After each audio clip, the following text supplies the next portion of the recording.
Good evening to you all, and welcome to this meeting, the Housing and Communities Select Committee meeting. I'm Councillor Kasim Ali, the chair of the Housing and Communities Select Committee, and I'm chairing tonight's meeting.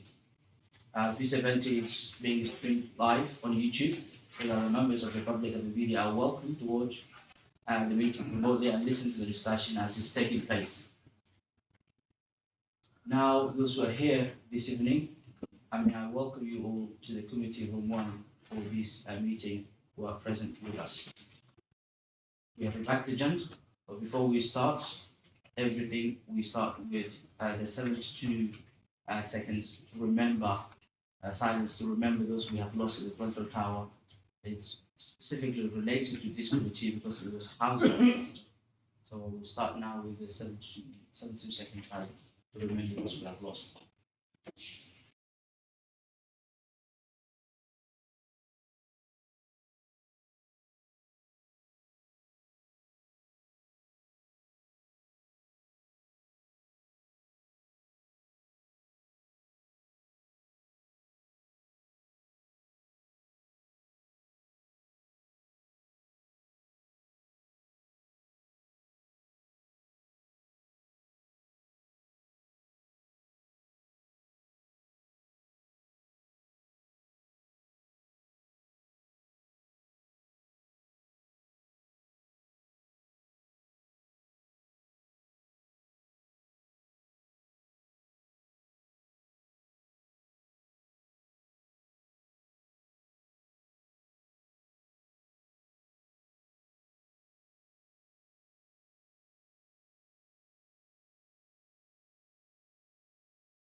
Thank you.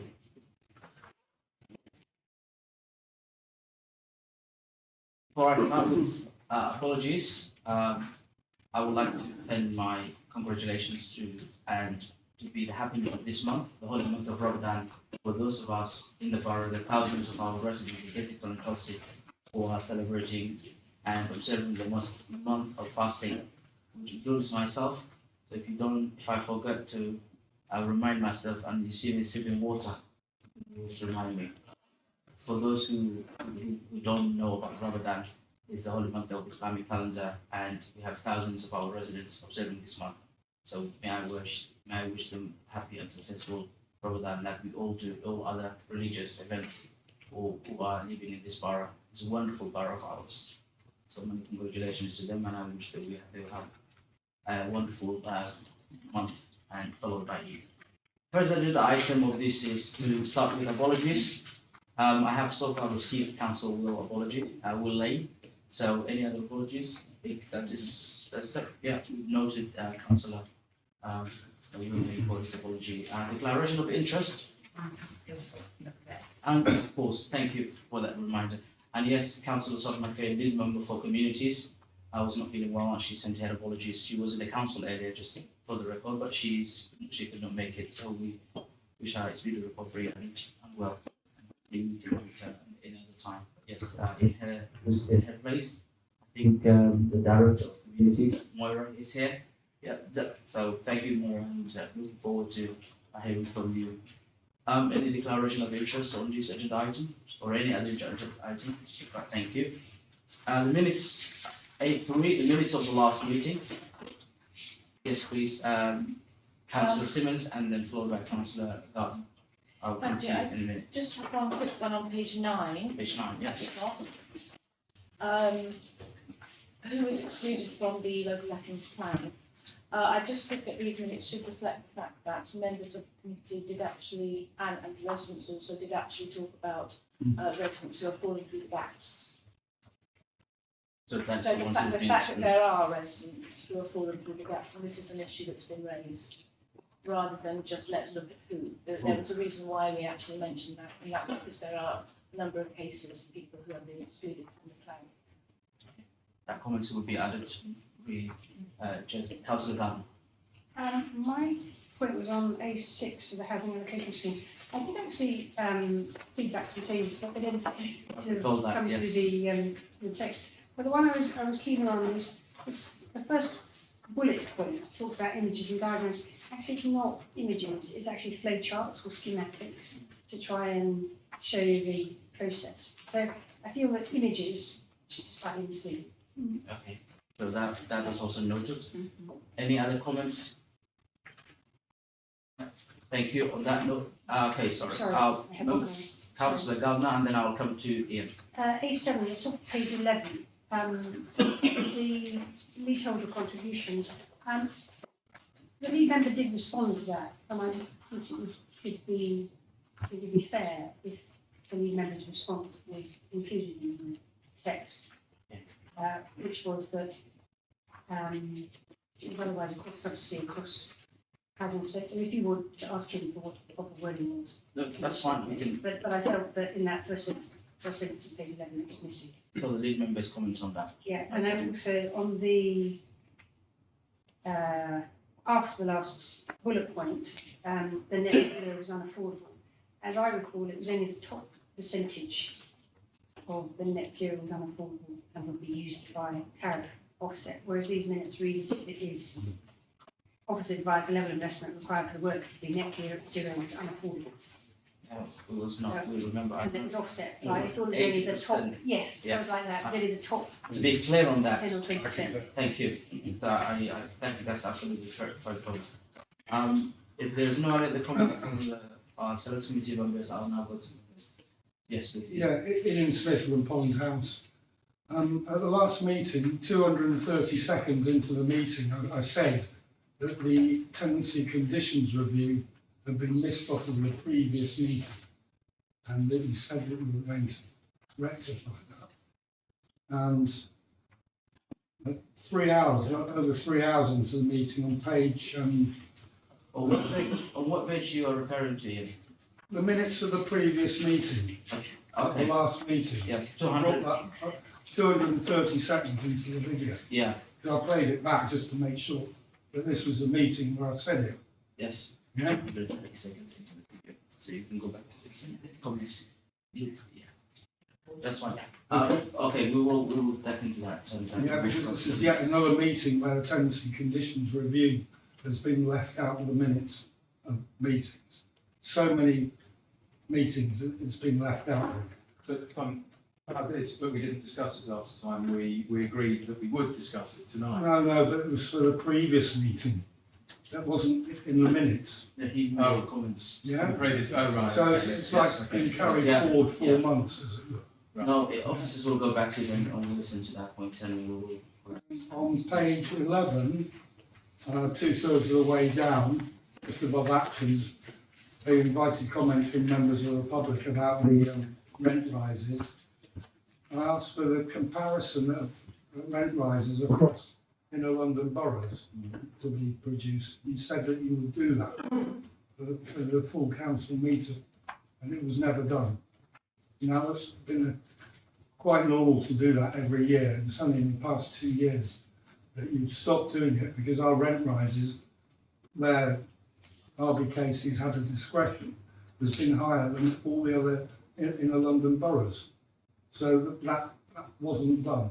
We were going to produce this comparison for the full council meeting. And I also said that the council was looking at things, tenants paying for things that we already pay for.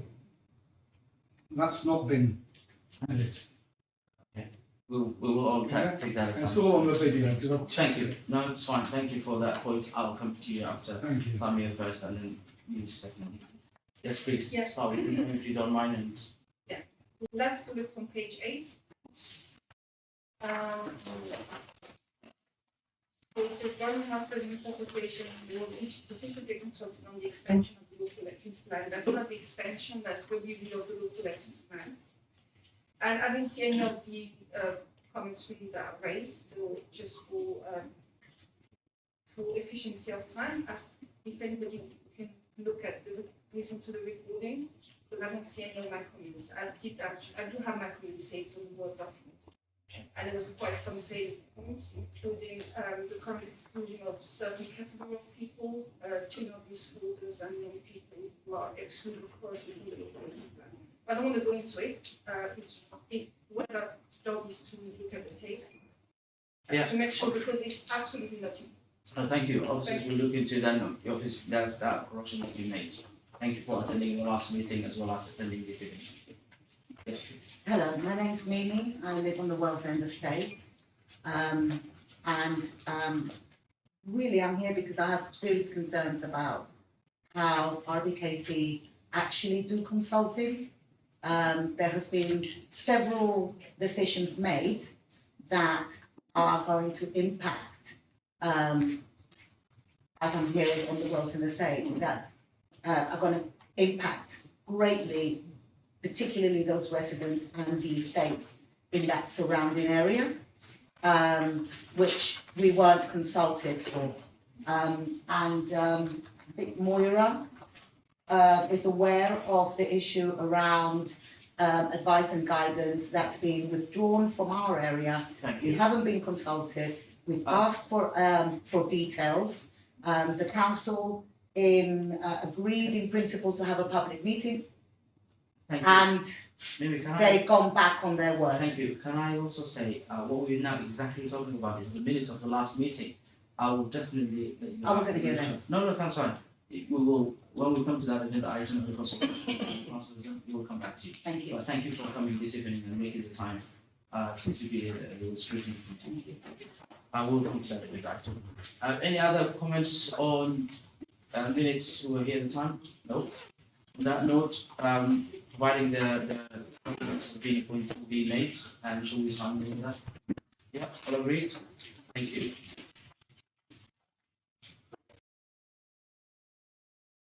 The agenda item 4A4 is what we just talked about, tenants conditions review.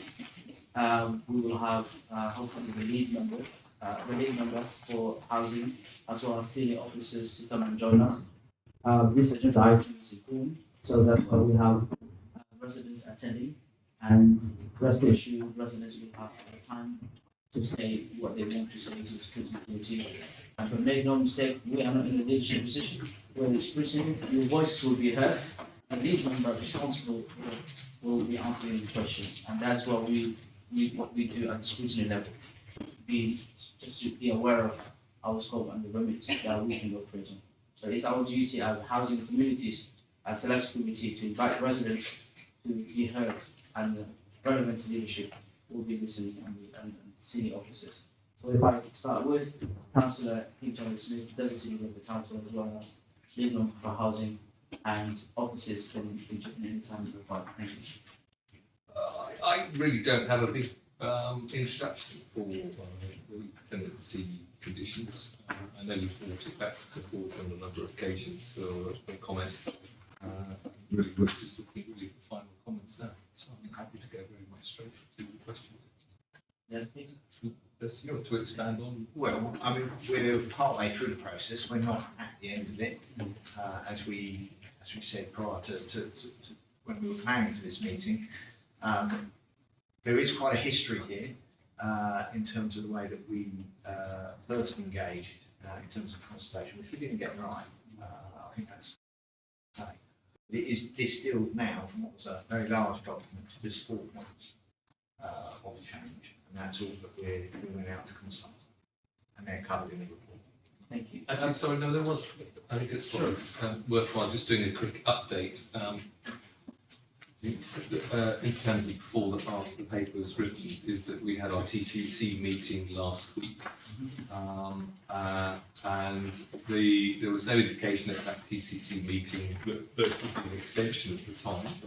I think everybody felt that was something that had been given a good airing, and I think the most important thing of the meeting is that we managed to constitute a panel of 5 individuals, 5 residents who are going to be instructing inmates to do the final aspect of the review. Thank you. For the benefit for those residents who may or may have not gone through the whole papers, do you mind, Jack, if you can summarize the 4 points that we just mentioned, the changes? Yes, the so changes. So they are in the paper, but it was about modernising the language used in the ambient social behaviour laws. So certainly around references to hate crime, changing the language slightly in terms of domestic violence to domestic abuse, strengthening the provisions relating to laminate hard flooring, because that's currently on your lease. If you're a leaseholder, it isn't in your conditions of tenancy if you're a tenant. And strengthening provisions relating to second homes. So if you own an additional property, it's about either moving into that property or staying in the property that you live in now, but then disposing of that asset for a brief period of time. Thank you very much for that summary, Councillor Brett Hammond. Thanks very much. So I'm going to ask you about the consultation process. Just to get a bit more detail and get my head around what you've done. So starting, and this is not starting at the beginning, but starting on the 15th of December 2022, is obviously somewhere into the process overall, but you've written to say all residents announcing an 11-week consultation. So if I can get my head around that, is that all 1,000 council residents and 2,500 leaseholders? It's tenants. It's the tenants, so the 7,000 tenants has been written to. This only affects tenants. And so that's why your response rate seems to be almost no leaseholders back, There are because there's perhaps one or two leaseholders, that have come back, but mostly not. And obviously mostly the responses are from people in the borough, plus one from Camden. Obviously people in Munster. So 95% or so are residents from your who are tenants. Okay, so that's one aspect. Maybe a personal letter to each tenant. And this is a consultation with the 4 points in it, is that right? Some of that, I've got a consultation letter in front of me, but it highlighted the changes and then advised people if they wish to complete a consultation, they could either call us and we would do a paper version, or we would go on to the website and complete it. Okay, so we've had 101 responses to that. We've got half a dozen or so residents who are in the room tonight, sufficiently interested to come along tonight to talk about it. But then you've also had the discussions in the TCC, and that involves a number of residents as well. Roughly how many have come onto the TCC? It's usually it's about 20 residents associations. RAs, and then you've had some drop-in sessions as well. Yes. So, 1, 2, 3, 4 drop-in sessions. So how many people came along to those? Approximately. About on each one. I wasn't. I witnessed one, so I know that I had about 8 or 9 people there. But there might have been. There's a nod from you. We'll come to that. So we've had, and there's presumably some overlap in the people who went to those and who also responded amongst the 101 responses. If some of the people went to all the sessions. Of course, yes. Okay, so that's the level of interest that's been gratified. Okay, so that's useful background. I think I'll leave my colleagues to ask about the individual line items, but there is one other one I wanted to ask about, which is the inheritance rights from the 2011 Act. I've forgotten what the Act was. But can you tell me about that? Because it's sort of something we're doing in parallel. Inheritance rights. It was an Act of Parliament that Oh yes. inheritance rights, and it's something that the council has to do, isn't it? Is that No, right? sorry, you were talking about succession. Succession, As opposed to yes. inheritance. Yes. Yes, so succession is not part of this consultation. Right. It's not If part you of the want to know consultation. about succession But and is the it- law change, I can tell you about that. Is it something that's being introduced because we have to do it It's being- at the same time as this? No, we're making no changes to succession No. at all. That's incorrect. There were changes in 2012 they came in. So pre-2012, succession rights extended to the whole of your family. Post-2012, for any tenancy starting after 2012, it only applies to spousal partners. And the council implemented that this Yes, time in 2012, yes. and so it's got nothing to do with this special whatsoever. That's right. Just 4 changes. Thank you. Any other councillor? Councillor Dunn. I'll be honest, I read this report with a troubled mind on the basis that it only focused on the consultation. It actually didn't comment on the other side of the equation, which is actually how often we've got to do something, what's the right of remedy. For me, reading this report, I went, okay, so I've got a noisy floor. What happened? Do I get told about it? Do I then give them the opportunity to help? Do I get 3 goes? For example, domestic violence. If one member of my family, domestic abuse, one member of my family commits domestic abuse, do I lose my tenancy? There were lots of these. I looked at this report and I said, where's the other half of the equation? Can I lead in with that? I mean, because I think for me, the point of the changes, for me, was one particular case that I've been following very closely, and I went to meet both residents last week, and that was a case that started in 2010, and it relates to somebody putting flooring directly on a concrete floor and the irritation of that. It has taken us. We've been to arbitration twice, maybe 3 times, with both of the parties concerned to see if we could reach a consensus of agreement in terms of what needed to be done.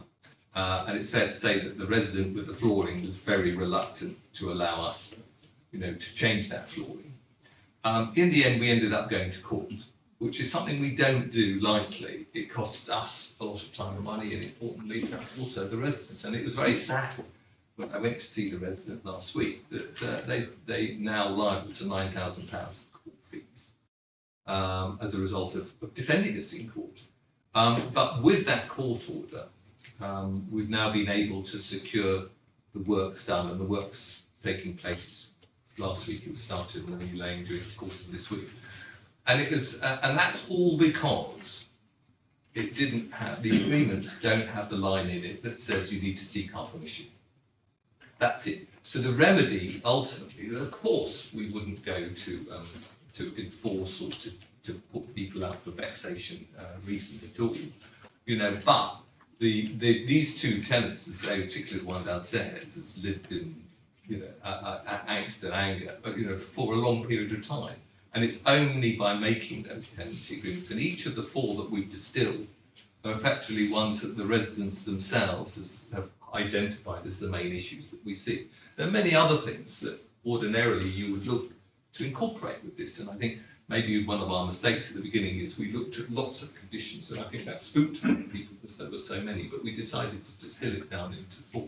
And it's something which I think as a council we should do periodically, is this review, because things change. There are aspects which we could look at here and say, well, maybe we should have some policy on electric scooters. And again, when these were drafted, we didn't have electric scooters. So I think really what I'm saying in a long-winded way is that of course we have a process, and the process is always trying to mediate and to find solutions on these issues rather than having to resort to enforcement. But sometimes we have to do that. And I think from my perspective, I'm surprised the paper did not seek to show the balance on that, because we're putting forward a condition in terms of paper to scrutiny. So, for example, the antisocial behaviour clause, I look at that and I go, at the moment as I read it, I struggled as to whether that was restricted to ASB on, for example, the estate, within the flat, or if actually it was a broader one. And then so it's that actual reassurance that these powers are going to be used fairly proportionately that is missing from this report. Can I just give some of the context, if that's okay? So it's not about residents have protection in the fact that they have security of tenant. Now, we used to have fixed term tenancies that ceased from a decision by a local authority to create secure tenancies for all. And the council cannot take action. It has a very prescribed way under the Housing Act that it can take action under that. So we can't just say, for minor misdemeanors, you can't take that to court, you would lose and you would end up paying damages. So it has to be proportionate and reasonable, and it has to go through the court rules for any of that to happen. And it's very much a last resort. But for us, we've had a few gaps, because obviously there's a differential between what's in a lease. So a leaseholder has to have the full covenant. A tenant, it's not actually in conditions. The tenant's in, and clearly have a tenant defend themselves, and that's cost them quite a bit of money, because ultimately the court sided with us, but it wasn't clear cut. It should really be a lot more clear for residents to know what the expectations are. So I'm sorry that there isn't that context, because it's linked to the security of tenure that all our tenants have. So that's the aspect of it. But and the other thing I would say is this was asked to come onto this agenda reasonably late in the day, and was asked for us to concentrate on the consultation elements. So I think, sorry if you. Yeah, carry. I think there is a report later where it does talk about, I think it's 13% vacancies were 5.3 or 5%. And then there's also another, in terms of evictions, and then there's also in your support when you move into a new home, if you are somebody who has somebody who has a care leave, for example, you get flooring within your property. That's not the case with other tenants, is that right? So that when they move into their property, Floor coverings are the responsibility of the tenant. Okay. So we do it for care leavers because there are with a parent, authorities deal with a parent, and that's why when they come to we ensure that their property is set up. And so, does this not come down to a cost element for a lot of people, the flooring? Yes, and we can help with that, and ultimately it's about the impact that the noise creates. So often wooden flooring is actually more expensive than the rest of it. So I don't think there's a cost element to provide a floor covering. I understand that, but it's the type of floor covering that we're talking about. Thank you. Yeah, I'll to you, Councillor. Can I just expand upon that, because it's a particular block in my ward, Camden, and there's a lot of questions over the hard flooring bit and flooring generally. So can you confirm that there is, so for example, if a tenant wanted to put flooring in, we as a council would help them in making sure that was under the correct specification? Yes, Is that I what mean, you mean? we would ask them, when we say it needs to have a certain amount of insulation, if they can do that, then that's fine. We wouldn't want to get involved beyond that. Yeah. All else would create a huge bureaucracy around it. Because No, absolutely. these are people's homes. Yeah. And ultimately, it's down to them what floor they wish. We just want to make sure that they're actually putting some underlay in it. And it applies like safety standards. Yeah, absolutely. It helps. Underlay actually helps. With fire safety. And the case I was referring to, in that instance, there were issues we had to be careful in terms of allergies relating to the type of glue that was used. So we went to a considerable extent making sure with the manufacturers we had the right floor. That both perform well and didn't cause greater problems. It's something we take care to do. And we as a council have a follow-up check that that's done as per the standard that we set. Well, we haven't got it in yet, but Okay. if we did bring it in, we would ultimately, if people are happy with the flooring and there aren't complaints, then we're unlikely to spend a lot of time on this. What we're asking people to do is that they need to do this and Thank they're you. in breach.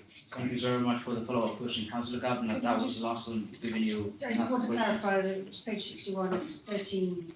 Councillor Simmons, you're next. 6.5%. Councillor Simmons, please. Thank you. Before I begin, since we're looking at specifically consultation here, I just wanted to make a couple of points that people may or may not be aware of. So at the previous TCC, not the one that was last week, the one before, residents were quite upset about the scope and reach of the consultation. So although at the most recent TCC, residents have accepted they have no option but to go forward, at the previous TCC, Ward Council did actually also ask the lead member if he would be willing to extend the consultation, and he said he would not. He was happy with what's outlined here. And I don't know if everybody also is aware there was a protest at the town hall asking to extend the consultation. So the residents are and have been concerned and alarmed that the reach of this has not been what it could be. And when we bear in mind we have written to 7,000 residents and we have had 101 responses, one of which I think is from ADKC, asking to extend the consultation, I think we need to just see that in its full context. But it's a more nuanced picture than one might think.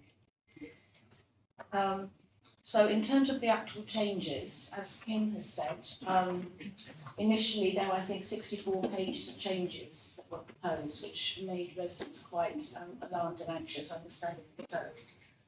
We now see that it's sort of narrowed down, scaled back to 4. And I just want to make sure that the only changes are these 4 detailed here and listed in Appendix 3 of the paper, starting on page 13. There are no other changes except for these. Is that correct? That is that question. Yeah. Thank you. The lead member and the senior officer will respond to that. Yes. Okay. Thank you very much. Thank you.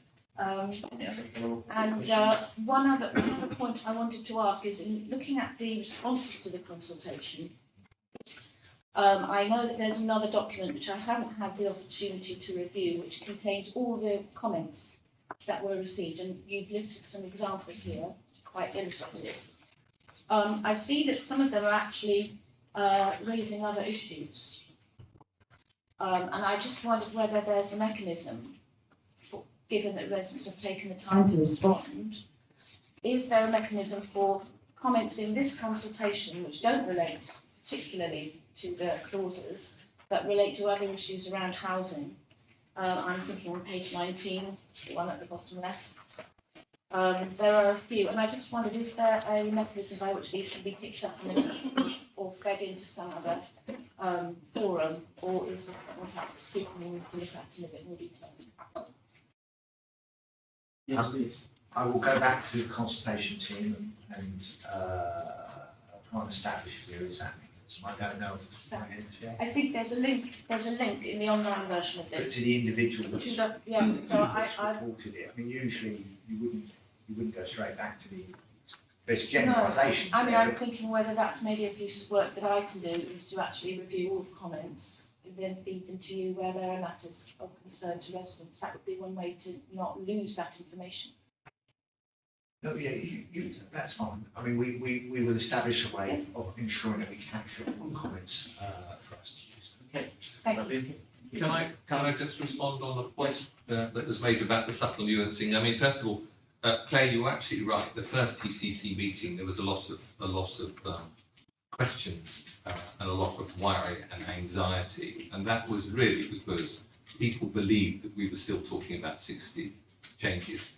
And your demonstration, which I know you attended, although I don't think it was, I wouldn't describe it as well attended, included somebody 20 who people came on a to. working day. So, well, I think it was about 4 or 5 people. 20 But- people on a working day, like you Obviously, said. well, So. that wasn't from the picture that I saw.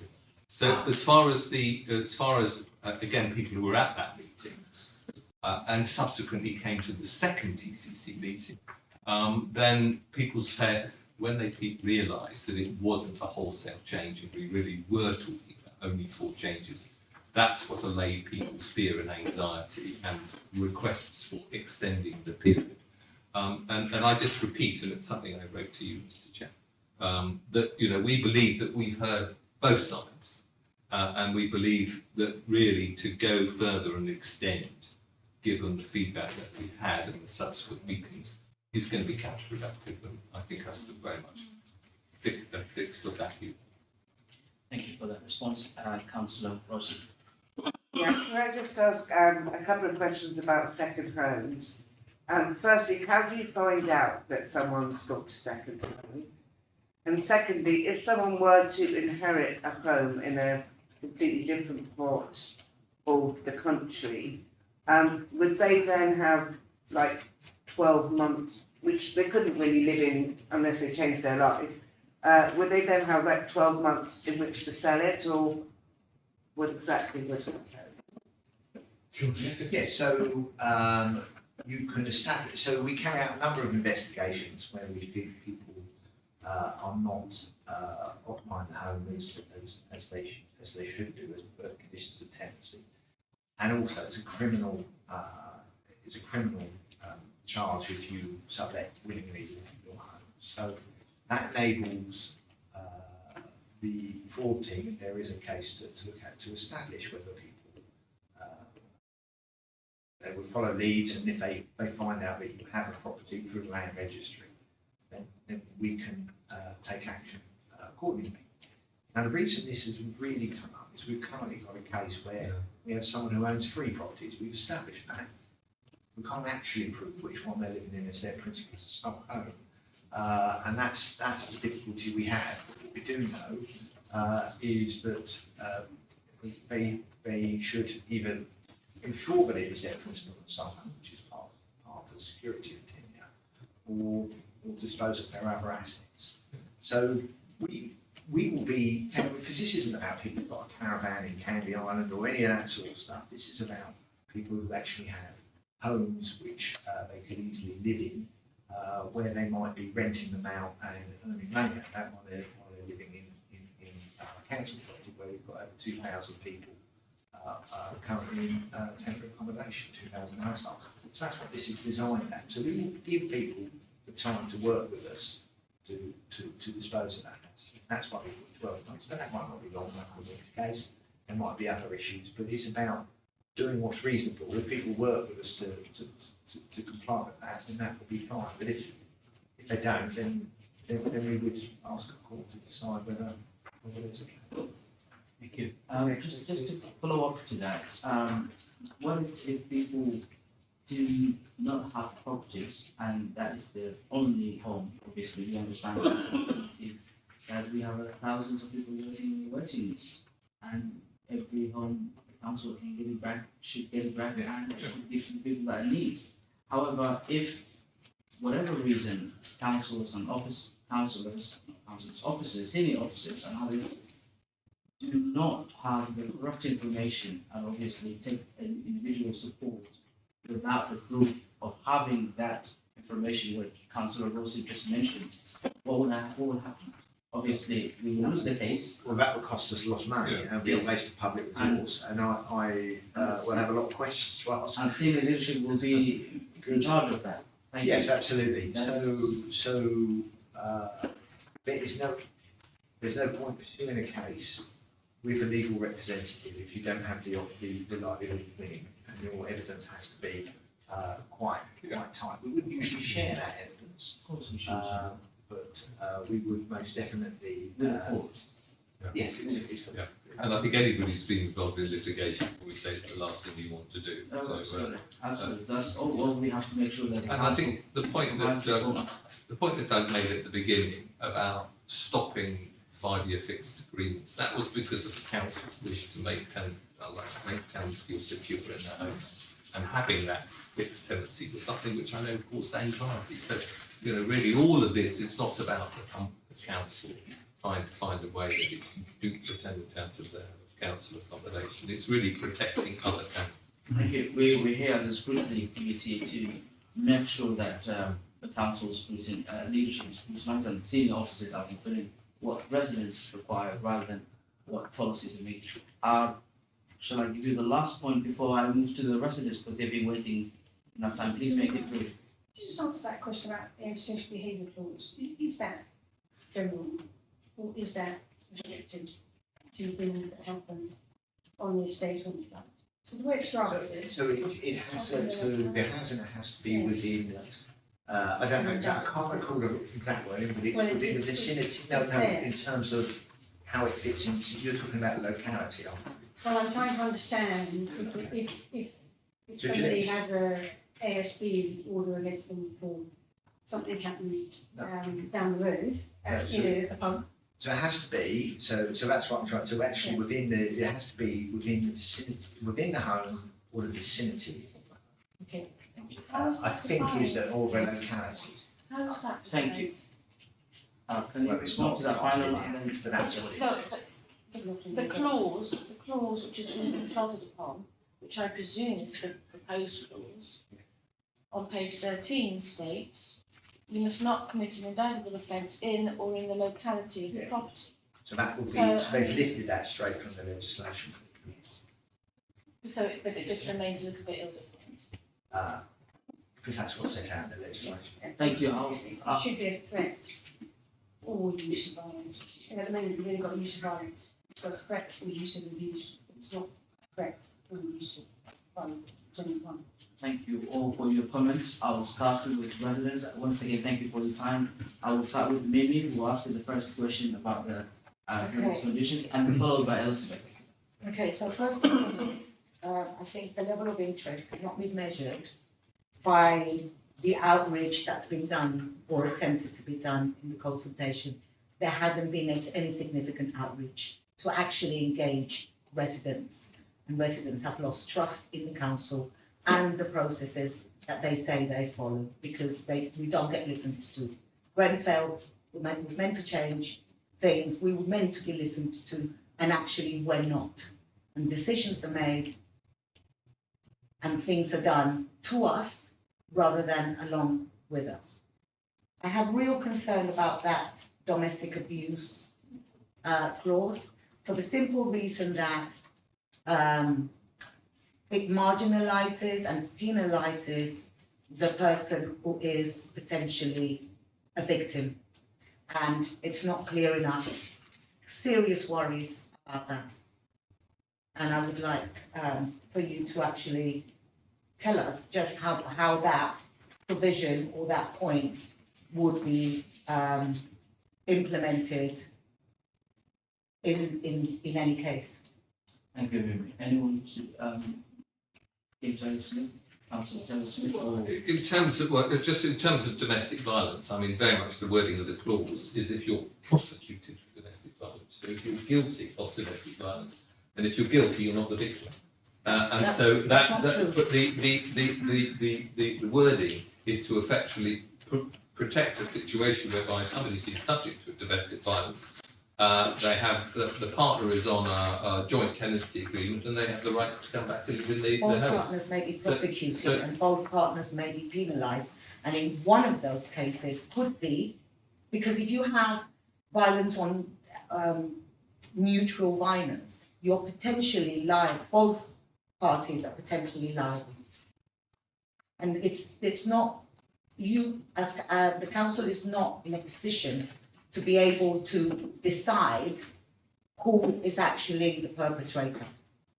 No, it wouldn't be. I mean, that's not the way. I mean, I'm not a lawyer how it works, but Well, I work with domestic violence people, and I know I'm just saying that that the wording is specific to somebody being found guilty. So, but I that's something which I'm sure we could clarify as far as that is concerned. As far as your general point on consultation, I think we've already, Mr. Chair, gone through.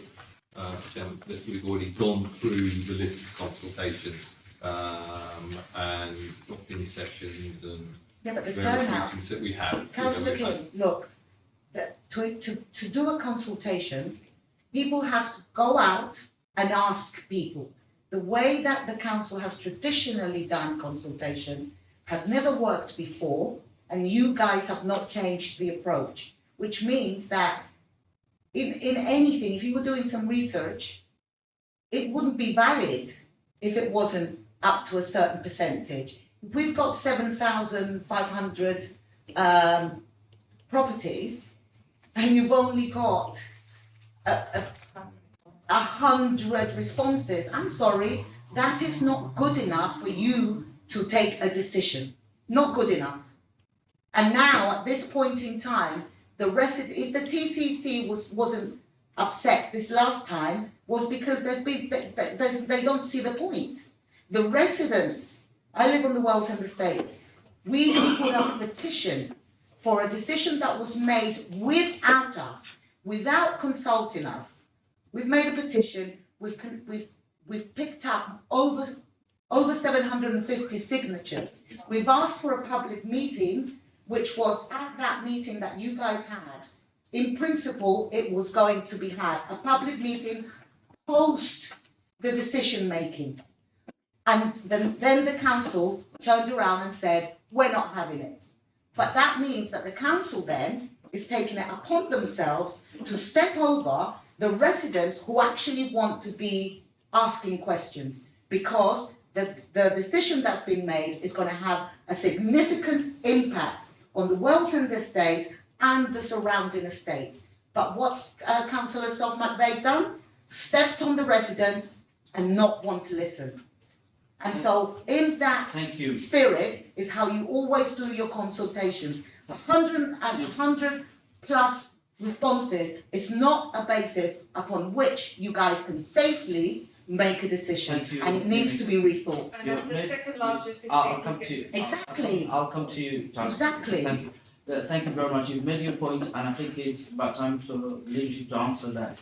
And I think the background of your question is, if the methodology of carrying out the consultation is wrong, why you keep doing it? Yeah. And why can't you just chase to I think that question is clear, and looking forward Okay, to I mean, it we're from more you. than happy to look at consultation as we go forward. But what I would say, and I don't really want to play devil's advocate, but could do to a certain extent. So when we carried out a similar consultation, let's say on the changing caretaking service using the same methodology, we had over 800, almost 900 responses. Perhaps this isn't the issue that residents think it is.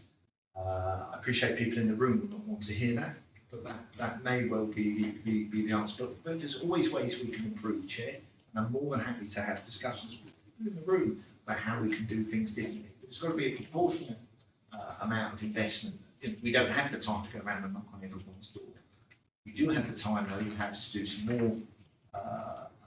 more drop-ins, use different methodologies that we use. And I'm very happy to try and do that. Thank you. But the question here is, residents actually got together and found and got That's 750 for a plus. different cause. So different, I understand. So I appreciate that. I'm talking initially, Chair. Thank you. Thank you. Now you go to the point then. Councillor Taylor. Well, I'm just would you like to add? endorsing what I think. So I think I think we get very much accused as a council of consultation fatigue because we do so many consultations, and some of the decisions that we make, I'm not specifically talking about this one, are sometimes based on very small numbers, as Doug said. Some rate and blood trial. I think one's got to take the view that maybe these are more important than others, who are less important in terms of this. A lot of people saw this as being very uncontroversial. Equally, we've heard some, again, voices about it being controversial. I think if you look at all the drop-ins, the task and finish groups, the TCC, the letters, the website and everything else, we've made a good effort to try and engage with residents on this. Thank you. But the reality is, yes, 101 responded to the consultation. I wish it was more. Out of 11,000. We made it controversial at the beginning because we got it wrong. And I accept that 100%. We sent out a legal letter that was in complete jargonese, went out without everyone, didn't come by. So you can imagine we put in issues to stop that happening in the future. That started us in the wrong place right from the beginning. And I think that's why this is predominantly been a very difficult issue for us to deal with. Councillor Elizabeth, thank you for waiting. Please. Thank you. Hello, my name is Elizabeth Farraris, former Kensal House, but in an undisclosed address at the moment, for reasons of domestic abuse, which was the key issue that I was concerned with, and I'd like to second what the lady just said about it being, well, not very clear. And I want to say that I've been following this consultation from the beginning when it started in Zoom meetings during lockdown, which excluded a lot of the most vulnerable tenants in the council. And this was the first issue I raised at these Zoom meetings. And when lockdown was over, we were hoping that the engagement would improve. Then TPAS, external body, were employed. We gave our names, the ones we wanted to participate. The questions were very diverse, as Ms. Claire Simmons said, there are many issues that came up in these meetings that can't all be addressed, succession being one of them. But the point was that TCC didn't call all the residents who'd offered to help with this consultation. So certain residents were excluded, including myself, who eventually got a letter about a year or so later saying we're now reaching the final stages of the consultation, and we were still waiting to be contacted by TPAS. I got a personal apology because I complained to housing management, but most people just got ignored. And the thing is that you can't spend your whole life raising concerns, arguing, making official complaints, taking things to the ombudsman, going round and round in circles. And with the council, who are supposedly now the listening council, and I don't want to be sarcastic, and I want to be fair.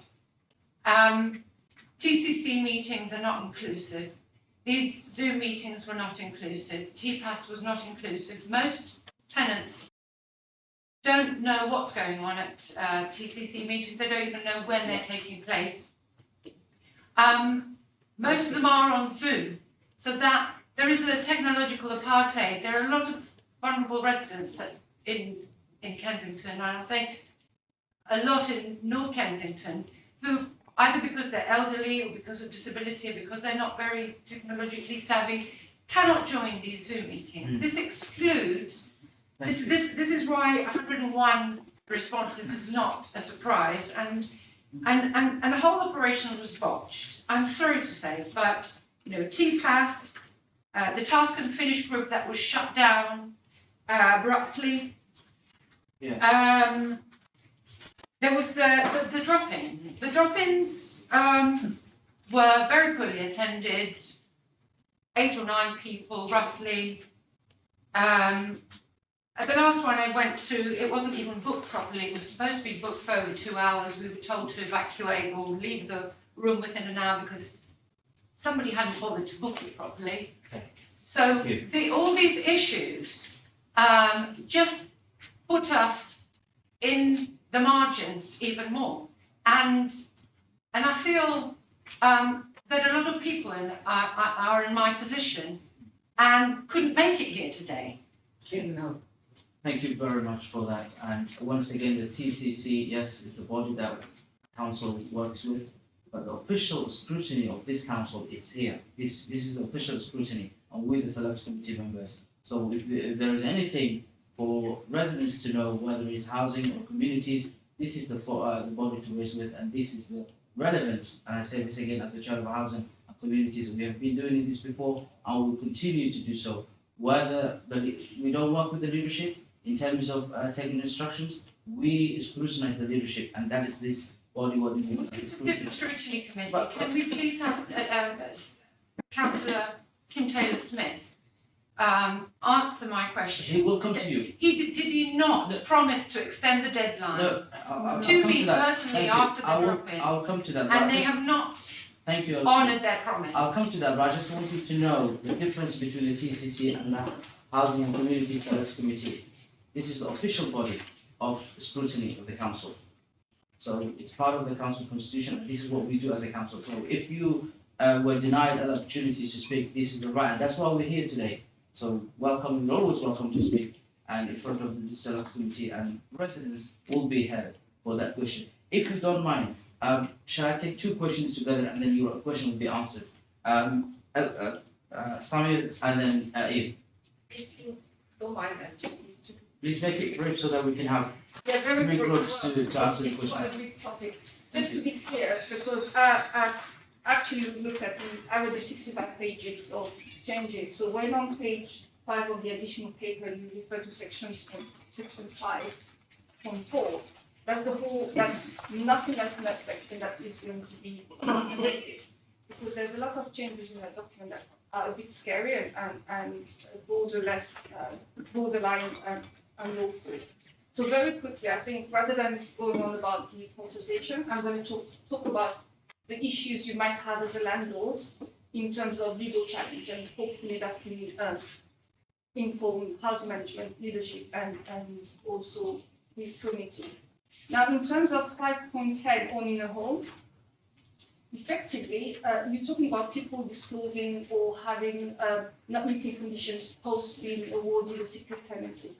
While you have the right to look at someone's owning whatever they own prior to obtaining a secure tenancy, it's going to be difficult, even if you put that change, for that change not to be challenged under contractual and housing legislation.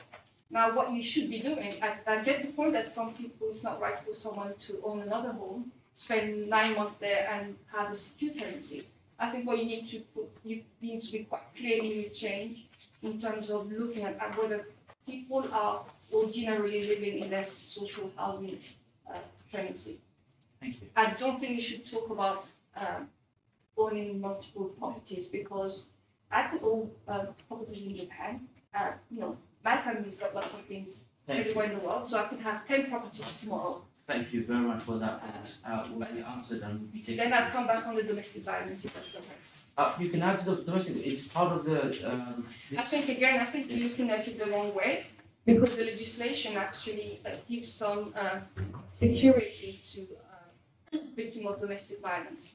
And actually, as a social landlord, we could take a step further. There's a legislation that allows a member of the household, whether they're on the tenancy or agreement or not, to go to court and get an occupation order. What it means that the tenant will be legally not allowed to be in a property. So if you go after someone who's prosecuted, you take that tenancy, what happens to that victim who's not on the tenancy agreement? Thank you. That answers the question. Ian, final one before. Yeah, I can't really be hurried up because this has been a 3-year No, process. please go ahead. Go ahead. Okay. No, you For give me, me it's time. been over 3 years now. And I think Councillor Gardner was right to say, where's the other half of the equation? Because that is really what's missing here. Now, this confrontation started at the beginning of lockdown, right? And it's continued as though lockdown still exists, which is one reason why it's been disastrous. The council should have never run this consultation themselves, because it's gone completely wrong.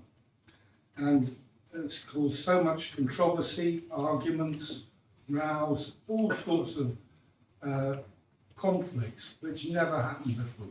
So well done for that. Now, let's start with a simple one, the laminate flooring. That's easy, because that's something that might solve that problem is worth doing. Now, where I live, I've got parquet flooring on concrete, which is, I can assure you, very noisy if the person above you doesn't have a carpet. And the older leases don't have it written in that they have to have carpet. Only the newer leases say post mid to late 80s, I think they changed it then. Older leases don't have that clause in. Now, the 65 pages of changes is still on the council's website. That's still there, so it still looks as though it's on the table. Okay. Yeah? So that's why there's no trust amongst the tenants that this is just down to so-called 4 clauses. There was originally 1 clause about the laminate flooring. We all agreed on it, but because of the mistrust instilled by the council, we don't trust the council anymore to just put through that laminate flooring clause, because they'll use it as a Trojan horse to get the 65 pages of other clauses put through. Now, there's several things here that the one-sidedness of the agreement doesn't take into malicious allegations. The council will often, and the TMO used to work on the basis that if an allegation was made, it was taken as fact. And people have spent years, including me, trying to fight malicious allegations. Now, the problem with the owning properties, right now, there was at one point at which I could have possibly bought a property. I was earning enough money at the time, but I wouldn't have been able to live in it. I would have had to rent it out. But eventually, I could have paid the mortgage off and handed back my council back to the council. Believe me, I'd be really glad if I could do that. I would be absolutely delighted to be in that position, to be able to hand back my own and live in the house I own.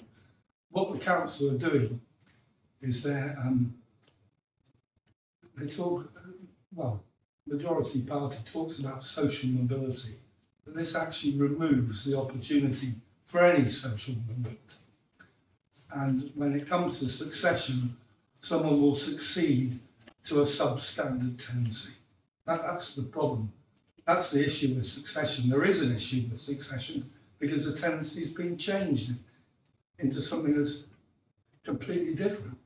Now, it's gone so wrong, I actually don't think councils should have the powers to alter these agreements. I think that should be done by central government, because this has been done so badly that it must never happen again. So I'm going to be making the case for changing the law so that councils can't do this because of what's happened in Kensington. And another thing about the clauses is that it relies on the council being reasonable. Right? Now, the council hasn't been reasonable at all. All they're doing is putting resources to getting their way and not really taking any notice of what any of us have to say or wish. They've certainly not taken any notice of me wanting legal advice, because I still haven't got my legal advice from Bidmans. All I've had is meeting after meeting where it's tried to be restricted. I'm going to continue. If I don't get legal advice, then I'm going to get the law changed. So, you know, be advised that that's going to happen. And now let's take the latest thing. This is the Housing Matters. It just came through my letterbox today. And there's a section on page 5 about tenancy conditions consultation. And after antisocial behaviour, it says, and make it easier for us to pursue legal action. Domestic abuse, and makes it easier for us to take legal action. These are protections that the council are trying to take away from us. Because if we don't have protections against, say, malicious allegations, then we could be in serious risk of eviction, losing our tenancies. So, I mean, the thing is that This goes on. yeah, it just goes Thank on. you. And there's TCC constituting a panel to instruct Bidmans. A lot of people were excluded. Everyone from my estate who asked to go on was excluded. Other people were excluded from TCC. Thank you, Ian. I think It was almost like Everyone from Walton. it was almost like the council gerrymandered that meeting this. to only have people there that would agree with it. Yeah. Okay. We So can there only, was, that's what's happened. thank you very much. We can only talk about what happens here, not the TCC, because that's not. Councillor I will Hassan, need- unfortunately, Councillor Hassan, we've come here and we understand that you guys are doing your process, but it seems like a tick box exercise on the receiving end. Because ultimately, there's no leadership accountability, whether it's a consultation that's going to be had, whether it's repairs, whether it's a service that the community depends on. There is no listening by the council. No one is asking the residents, actually, who have to then live in our environment, what we would want, how we would want it, and work it out between us. What you're doing here is almost putting the cart before the horse, because by the time you get here, everything's been done. Thank you. You've asked the questions, and now the leadership. Well, we are the leadership. The I leadership is here. haven't quite finished. Oh, please do Yeah. finish. You've given enough time for scrutiny to hear you, Ian. Yeah, because Being fair. the issue about the inheriting a home, for example, you might inherit a home in an area where the houses aren't selling. It's not like London, it happens everywhere. So you might inherit a home and 12 months isn't enough to sell a house in that area. So, and in that situation, you're still relying on the council to be reasonable. It's not as clear cut as owning a caravan on Canvey Island. You know, that's Which is beyond the definition of reasonable. yeah, that is- what's reasonable, yeah. You've And all I can do is prove that the council's been completely unreasonable through this process. You've made the point, and it goes back to Councillor Gardner's other half of the equation. So Yeah, the other half let of the the leadership equation. now and the senior officer respond to all three of you what you've raised, and this is the platform to please. But we're not, Or Ian, or we're not sorry. through this process. Well, we've only recently got the consultation results, as you know, last week is when we got that. So we need to consider that. We've heard quite a bit tonight about some of the residents in the room, what their view is on this. We need to take stock of that. We have commissioned Bingmans in that they are, we will be paying them, but we won't be instructing them. So we need to wait for that. We need to understand that there's a view about whether our process is the correct process, whether we can change the things that we are proposing to do. It may not be. We've heard from someone in the room who says that actually that will open up a legal challenge. We'll get that. We've got our internal legal advice, but we want to have that before we make any decisions about the way that we go forward. And can I just add in, I mean, in terms of the people that are now on the panel instructing Bingmans, I won't mention it by name, but Councillor Claire Simmons was at the meeting, so she knows the identity of the people. I'm looking at you to suggest that they are pretty fearlessly independent, the ones that are put themselves forward to do it. They're not stooges of the council. No. I think in terms of, first of all, just want to thank you all for coming and giving this additional feedback to us. A couple of specific questions that were made. On Zoom meetings, we alternate between Zoom meetings and physical meetings, and that was the wish of the people that attend the meeting. Some people don't want to come visit, to come here in person. Some people prefer to use Zoom. And as far as those on Zoom, again, we've given assistance to people to help them in terms of laptops and how to do that. Living in Japan, again, the clause says would the property be reasonable for you to have as a second home? And the answer is, of course, if you had a home in Japan, it wouldn't be reasonable for us to say you've got to go and live in it rather than live in the UK. So there are protections, but again, I take away in terms of that. As far as the domestic violence is concerned, we'll have to defer to the lawyers on that. I think the basic concept that we are trying to retrieve is the protection of the victim. If that's not done, that's again something you can take away. And again, we keep returning back to the 65 pages, and I appreciate that was a mistake because it set hairs running. It's certainly not a Trojan horse as being suggested. And I think that I will finish by just saying that we've talked a lot about the process and the number of people think. But what we really need to focus on, and this is the focus of the final review and Bingman's advice, is on those 4 clauses. Are these 4 clauses that help and assist our residents? And if they're not, then obviously it's something which we need to have to take a look at. Our belief is that those 4 clauses are for the protection of our residents and also to ensure that those people who are waiting on our waiting list have an opportunity of getting a home rather than it being abused by fraud. And I think that's it. Last point, please. Last point, please. I'd like to understand, since Bingman have been commissioned to look over these 4 points for us, will they be producing a report, and will all 7,000 tenancy holders be receiving that report to read, analyse and comprehend? I personally can't see the benefit of writing a legal report to but they will certainly produce an overall report in terms of the conclusion. On the legal privilege. Would it be accessible to the 7,000 tenancy holders? It would be Bingman's legal advice, so Bingman's would need to comment on the scope of where they. Often when you get legal advice, it's What's usually the point legal of getting privilege. legal advice if we can't access it?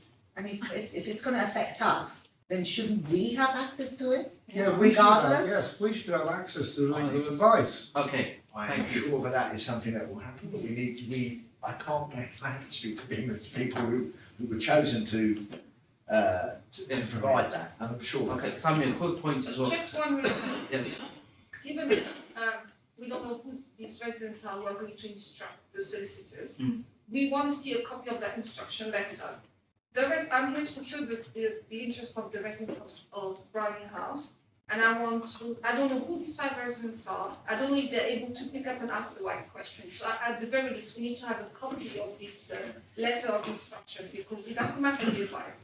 Instruction, that's crucial, so we want to have a copy and be able to comment if something is missing. Thank you for that question. Is there any answer to that? the 5 people you mentioned. Yeah, we will go back and find out. I mean, obviously, we as a local authority want to be as far removed from this process. Just contacting Vinmans was seen as interfering with the process. Thank you. So that's the difficulty. So I will ask and obtain that. So I know that it initially came through the Lancaster West in terms of engagement at the beginning. When Vinmans were engaged, the chair of Lancaster West withdrew from that process. And we're now in a position where we've got a vacuum that needs to be filled. TCC is the only constituted residents group that we recognise. And therefore Final that's why question, it's please. Final question, start with you Can I next. just pick up just on that point? Is it not possible to put the 5 nominated panel in touch with the residents and invite them to a meeting so that you can facilitate it, but they used to badly equation to the council? Because frankly, that's where the conversation has to happen between. I'll come. Yes, thank you. Can you respond to that Yes, so question? there's Councillor Gardner? there have been some issues, should I say, between residents on this very issue, in terms of how people have conducted themselves in line with what we do, a normal code of conduct. So there is some reticence from some of the people, perhaps in that, but I can suggest it, absolutely I can. And how do, That's why we're using the Good question, please. TCC. I'd like to know how those people were nominated. Thank Who you. nominated them?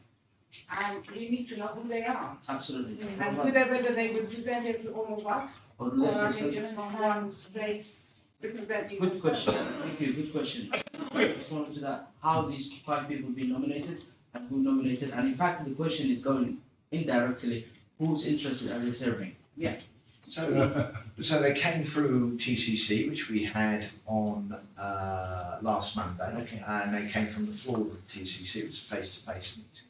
They were put forward by others. There were some leaseholders put forward. Obviously, we discounted the fact that leaseholders should be in there, and we were looking for. There were 5 volunteers, so we took all 5. Then the question goes back to the TCC, we just mentioned, it's not really reaching out to everyone. So the interest of the TCC, it's not, hold on a second, thank you, you've made your point.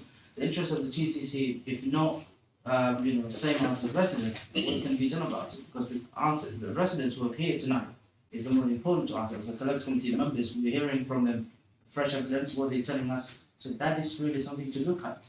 You cannot just take 5 people out of the group, TCC or any other matter, any other body, to say you represent the whole residents, and they're not willing to meet. At least they should be, as Councillor Gardner should, willing to meet, as Councillor Simmons Elliott, and to air the views of everyone, rather than just a group of people. And brief answer, please. Well, I'm just responding to your point about the TCC. I mean, the TCC might be seen as people as not the best of the bodies, but it's the body that we have got.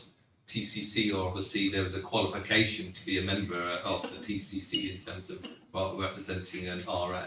And so that is the structure that we use in terms of our consultation and management of our housing stock. I think at the moment we're going through a review. We've got a consultant in looking at the whole thing about the TCC, because obviously we would very much like to see it expanded with more people coming and being represented. And it's a question of how to do that in order to ensure that it is productive. But I believe in the TCC in terms of an overall model. It's just in terms of its membership, we have to obviously ensure that we get proper Thank you for that I answer. really need But to that respond does- to but that what he's is just not- said in regards to that person that's been engaged No. to do. The person that's been engaged to do, according to what the brief was, not the last meeting, but the meeting before, was that they were coming on board to understand why people weren't engaging. So it's not right. What you've just said is actually not accurate. No, that's what Because that's what because effectively I said, because because they're looking at the whole if you're structure of talking the about TCC. money not That's being the well thing. spent, then you have an officer who has the role of engaging residents. Now that officer has not done the role correctly. To pay somebody in a consultant to come in to understand why your engagement officer is not engaging residents, that is a waste of money. Thank And you're you. still not listening to us. Thank you, Mimi, and you've made the point. I still want to understand the 5 people have been nominated and why the residents are complaining about those 5 individuals and the nomination and who's interested in their survey. Final, and I mean it this time, final. I understand we will respect your time, but please, we have other points to go through the agenda. And select committee members have been really very patient, so I thank you for your time. So please, final point, Ian. Look, if it doesn't get resolved, I'm going to central government to get it resolved, Yeah. to force you to act properly, right? The Thames Consulting Committee, there's no agendas online, there's no notice of meetings online, there's no papers online, there's no minutes of previous meetings online. It's a totally secret society within the council, right? That's going to go to central government. Thank you. Right, so having these 5 people who we don't know, or I suspect I do know some of them, people I certainly wouldn't want to have represent me within them. I can't accept that. Thank you very much. We should, all of us who want legal advice should be getting it, not these 5 hand-picked people. A meeting where a lot of people were excluded. Everyone from my estate was excluded. You have made the point. We will ask as select committee, and obviously Councillor Greg Hammond will have the last word on this agenda item. But before I finish with this, I think as a select committee, we will want to know who are the 5 people are, which part of the council, the borough they're representing, which areas of the borough they're representing, and how they've been elected. Not representing me. One of them mustn't representing themselves. That's fine. We will come to that, and in fact, the select committee will like to know more about it. But understand, we cannot get through every agenda point on this. But yes, you have raised a valuable point, and we will obviously ask as a select committee members. Councillor Simon, one question before Councillor Greg Hammond finishes, please. Sorry, just Last very comment. quickly. I think, if I understand correctly, that this paper doesn't actually contain the actual wording. So we have been asked, this paper asks to comment on the proposals on page 3.1, we asked to comment on the proposals, but we have them listed on page 5, we have them listed in the previous, not the latest consultation survey, on page starting page 17, page 13. But nowhere does it say, for instance, under domestic violence about being found guilty. So that tells me there's other wording which we have not had sight of. It's not there. Thank you. It's not there. Any I would response be to that? grateful if we could please see the actual full wording. Could that be supplied? If indeed what you say is correct, then Yeah. yes. Yes, thank you. Councillor Hammond. Yeah, I was going to pick up on exactly that point that Councillor Simmons has made and also Councillor Gardner made earlier. This is obviously an interim report that we're looking at tonight. And the consultation responses have only just come back probably a couple of weeks ago. There's some extra information that's come from people who have attended tonight. So the council's got to consider those points. Now it looks to me from the timeline that it's due to go to the leadership team in the summer in July, which was in as a key decision report. We would, I think, to answer the point that Councillor Simmons has made, I think we ought to see that key decision report as a scrutiny Absolutely. matter. We could perhaps do it out of committee as a circulation, not necessarily have a discussion in committee, but that's probably a matter for the committee as constituted after May in the new council year. But I think this should be added to the key decision report for scrutiny. And perhaps Jackie can record that. And then we can consider the details in the report, exactly the ones that Joanna raised. Given that we've been asked you. tonight with this report to comment on the proposals for changes and we haven't actually seen the actual. Thank you. It would be really helpful if we could get those prior to it, because key decision is a bit further down the line. So it would be good if we could see them. You have made that point, Councillor Thank you. Simmons, and once the that goes funds are we will definitely get back to you. Thank And you. on that note, before I finish with this agenda item, once again, thank you very much for your time. And yes, you've raised valuable points and your views will be heard. Housing and Community Select Committee allows more time residents to be heard, and this is why this agenda item more than an hour, and it's supposed to be just 30 minutes. And that's what we'll do. And once again, thank you for coming this evening. And yes, we will ask the leadership and the senior officers to actually tell us more about the 5 people and community and how they come about, who is giving them the instructions and how they deal with it, and who are they representing the whole council. Whereas we have residents here tonight and not happy with the way, and maybe some of them representing themselves. That should not be the case, and the council should be minded to hear all the residents of the borough rather than few select individuals. And obviously, no select. Why only 5? That's another matter. We will definitely come to the point. Yes, we should have a full representation, and I'm sure the lead member will come back to us. On that note, I think we will move on to another agenda item. Thank you all for coming, and I will also take. Shall we have a 5 minutes or 10 minute break before we come back, or shall we continue? Yeah. And on that note, I will ask Councillor Hamid Vice Chair to take over this agenda item. Please, I'll come back and break broadcast.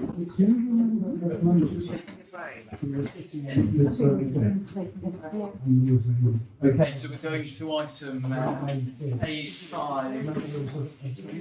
sorry, 5A. Likewise, communities. More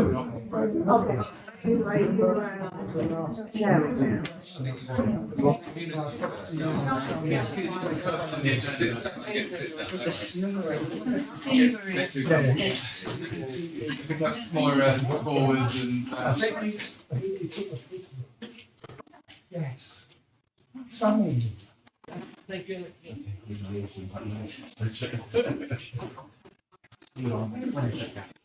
That's very much.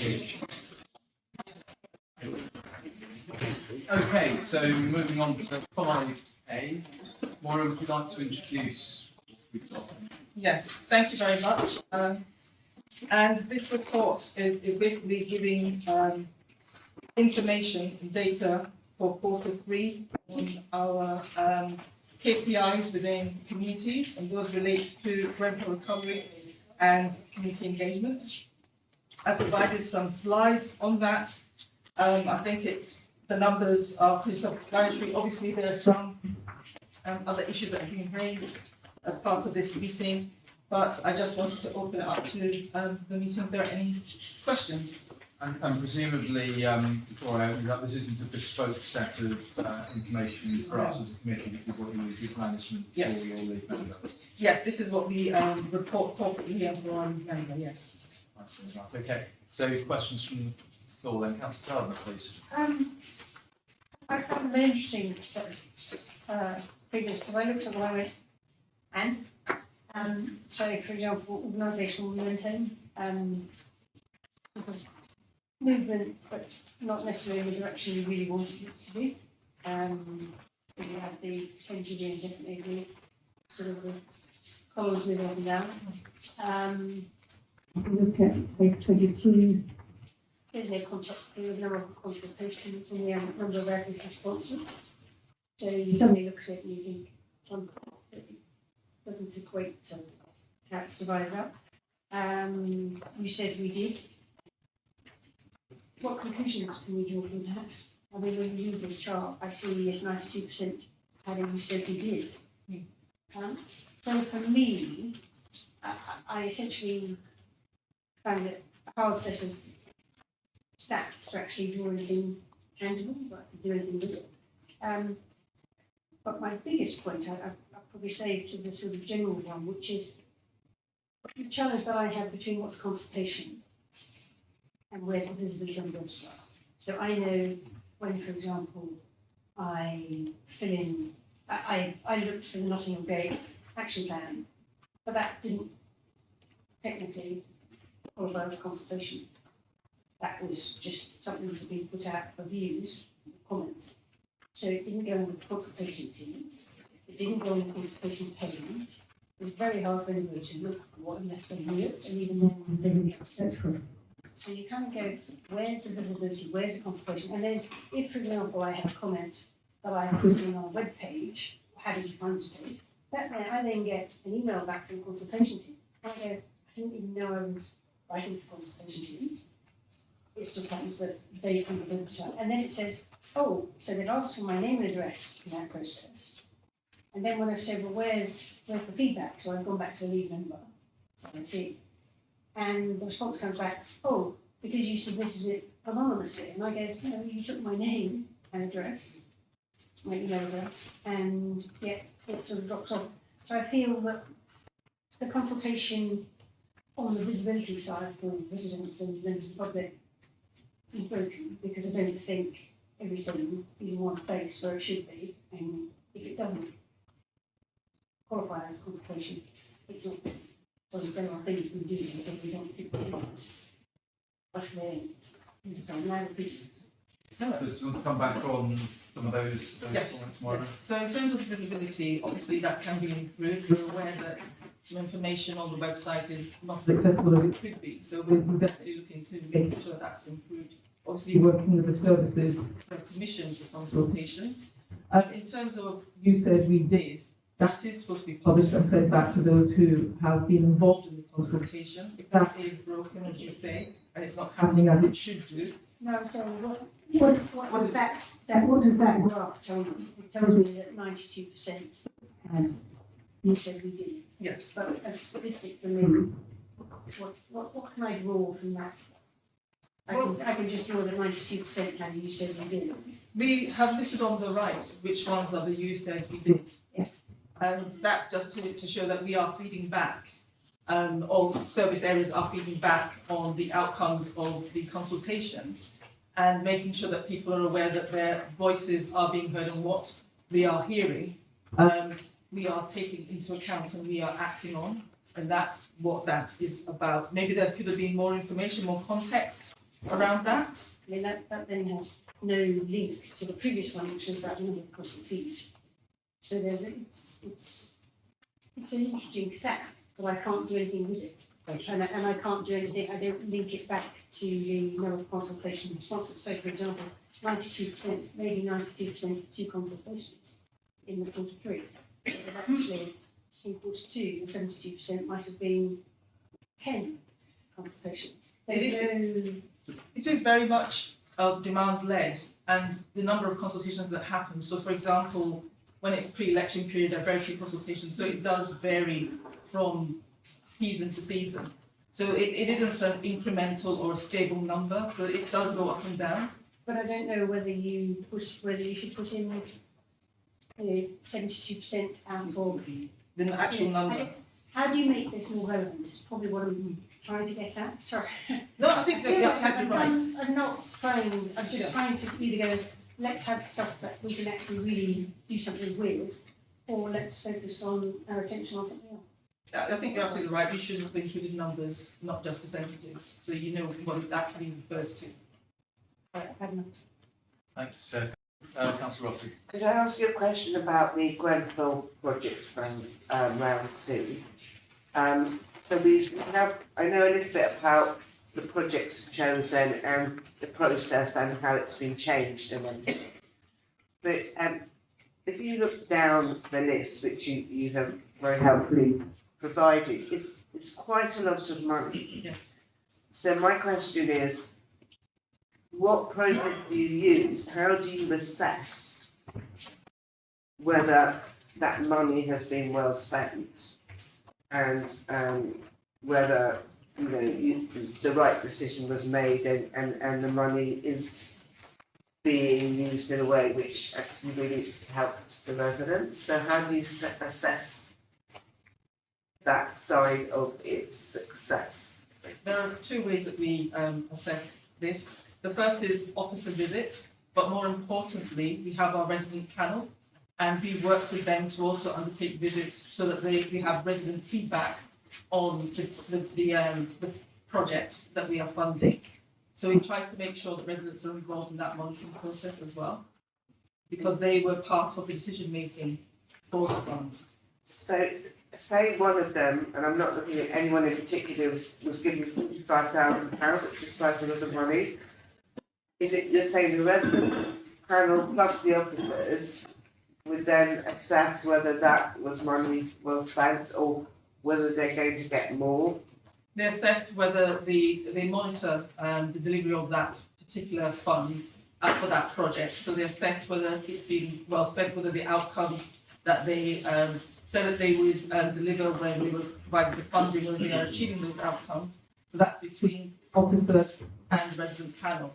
At that point, they're not making an assessment for the next round of Grenfell project funding. That will be a new round, and there'll be a new decision-making process. For round 2, as you may be aware, the process was between the resident panel as well as a public vote. Councillor Simmons. Thank you. Just to follow on from Councillor Ross's question, on page 20, I think this is an example, if I've understood correctly, of how the Grenfell Projects Fund is assessed, outcome-wise. No, this is basically, we have our key performance indicators, and these are in response to those. We do other assessments. Yeah. These are the only indicators that we use. There are others, but this is just for the corporate reporting. Okay, so when we have 1,300 registrations from the residents, these are residents who are taking part in the projects. Yes, there are 1,300 who have registered in different projects. Reality is it could be in some cases, there are some residents that will register in different projects according to their needs. Yes, of course. That's why we have That'd be recorded one. registrations here. So when the officer and the residents panel are assessing, do they get a report or they do it just by visiting? They do by visiting. There is also a report. A short From report. each of the projects? Yes. Fantastic. And I just wanted to also ask something about the Grenfell resident panel. Yes. Because there have been some queries about this. I raised them with the previous lead member in the past, and also with Sue Harris. I've had some email with Sophie McVeigh today about it. But there doesn't seem to be a terribly clear transparency about the process of that panel, who's on it, how they were initially selected, the process going forward. I think is there a contractor, somebody employed to help that engagement or to help expand the panel? There is a consultancy, WSA. They are supporting the panel in terms of training to get them to a place where they can take on the role effectively. In terms of how they were selected, it was self-selection, who put themselves forward to be on the panel. And there was a selection process, I think it was last summer, that they opened up the panel for any residents that were interested to be part of that. And so we're supporting them in the role. It's a refresh of the panel, so it's not just going on with the same panel, so we're refreshing to get more people involved because the panel was quite small, and so we're hoping to include more residents from the area. Fantastic, thank you. Because one of the questions that was raised previously was in Grenfell Projects Grenfell Projects Fund Round 2, in terms of the public vote and the panel score. It wasn't completely, I'm going to say it wasn't a correlation between the outcomes. So there were some questions about how those decisions are being made, if not by the way that is ostensibly how they're being made. So it would be good to have some clarity on that, I think, going forward. And finally, I just wanted to mention on page 15, 2.2, the partnerships. I think it's important to remember that we also have in-kind support and rents and direct awards, and I think they should not be exempt from scrutiny, and we should be seeing outcomes on there as well. That's me, I think. Councillor North. Thank you. Thank you, Chair. Very briefly on page 24, I have seen some of the questions asked of the citizens panel, and I think they're great. What's been the take-up? How many people have responded to the citizens panel, and are some responses less than others? Can you give us an idea of numbers or percentages? Well, it does actually depend on the consultation exercise. We're currently running a consultation exercise, and we have had, of the 2,000 citizens panel, we've had 250. We felt that's not enough, so we're extending the consultation exercise until we get more citizens panel responses. So, as I said, it does vary. We would prefer to get over 10%. but we do support and we do promote quite heavily to get them involved. But again, it depends on the interest. Where there are citizen panel members who aren't engaging as much, we do a refresh every year. And we, for those who aren't engaging as much, we have a conversation about whether there'll be ongoing engagement with them, or whether we can refresh and bring other people into the panel. Thank you. Thanks very much. Hang on, before we go to the floor, it's my turn now. No, it struck me looking at this that it's rather more about inputs than about outcomes. Looking at all this, and if I was a manager, I frankly wouldn't find it terribly useful. So we've got a list of the budget for the Grenfell Project Fund and where it's been distributed to, and then we on previous occasions have seen similar to the Public Sector Support Fund. Whereas what I think, in terms of the management, I would be interested in what are the outcomes from each of these, and I think you can go through some of the other pages, and Councillor Gardner was also doing this. So go on the page 20, 1,300 registrations from residents so far. Well, so what, is that good, is that bad? Where you've got 79% of respondents rated the project as brilliant, well, that's more of an outcome. So that's probably more of the kind of thing than looking at. And then just going over to the consultations, and again, I just don't think that's useful.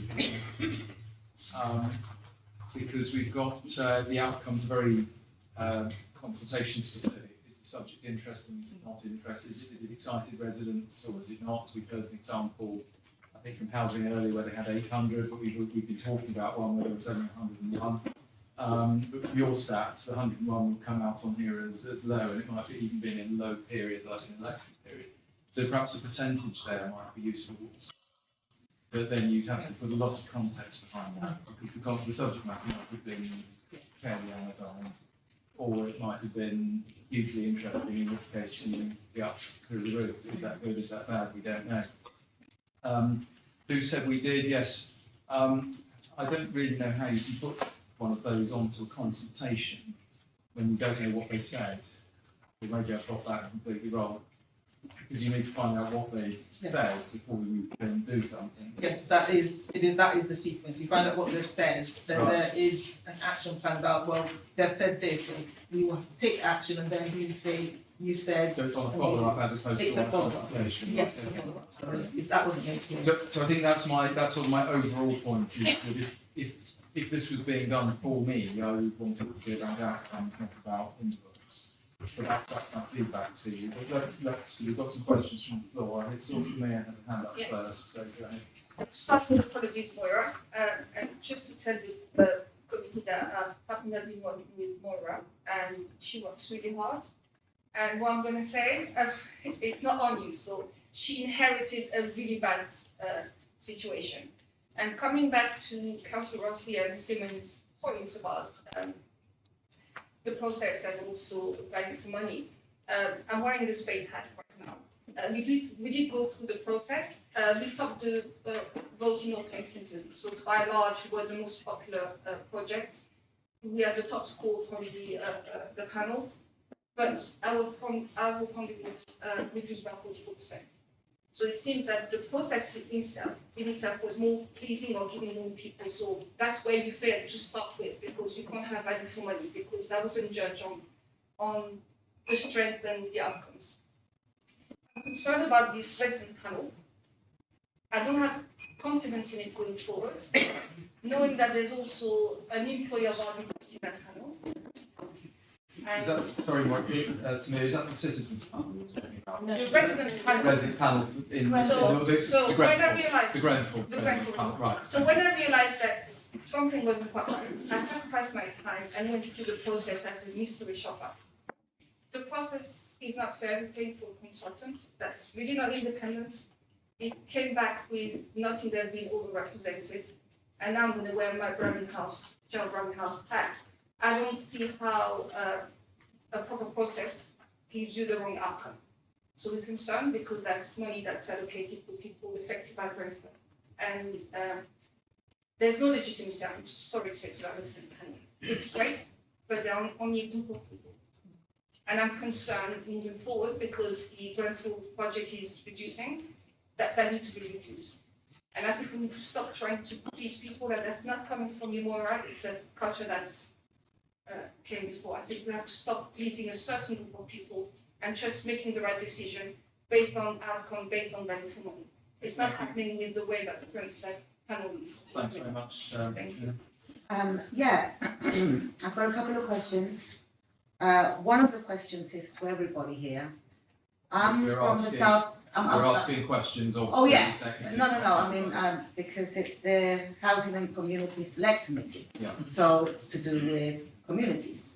But I don't see anything here for south of the borough at all.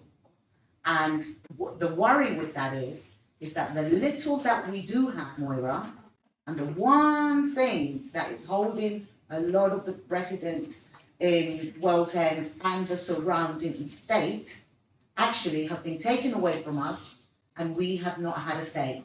I have over 750 signatures that wanted to have, that expected to be consulted and has not.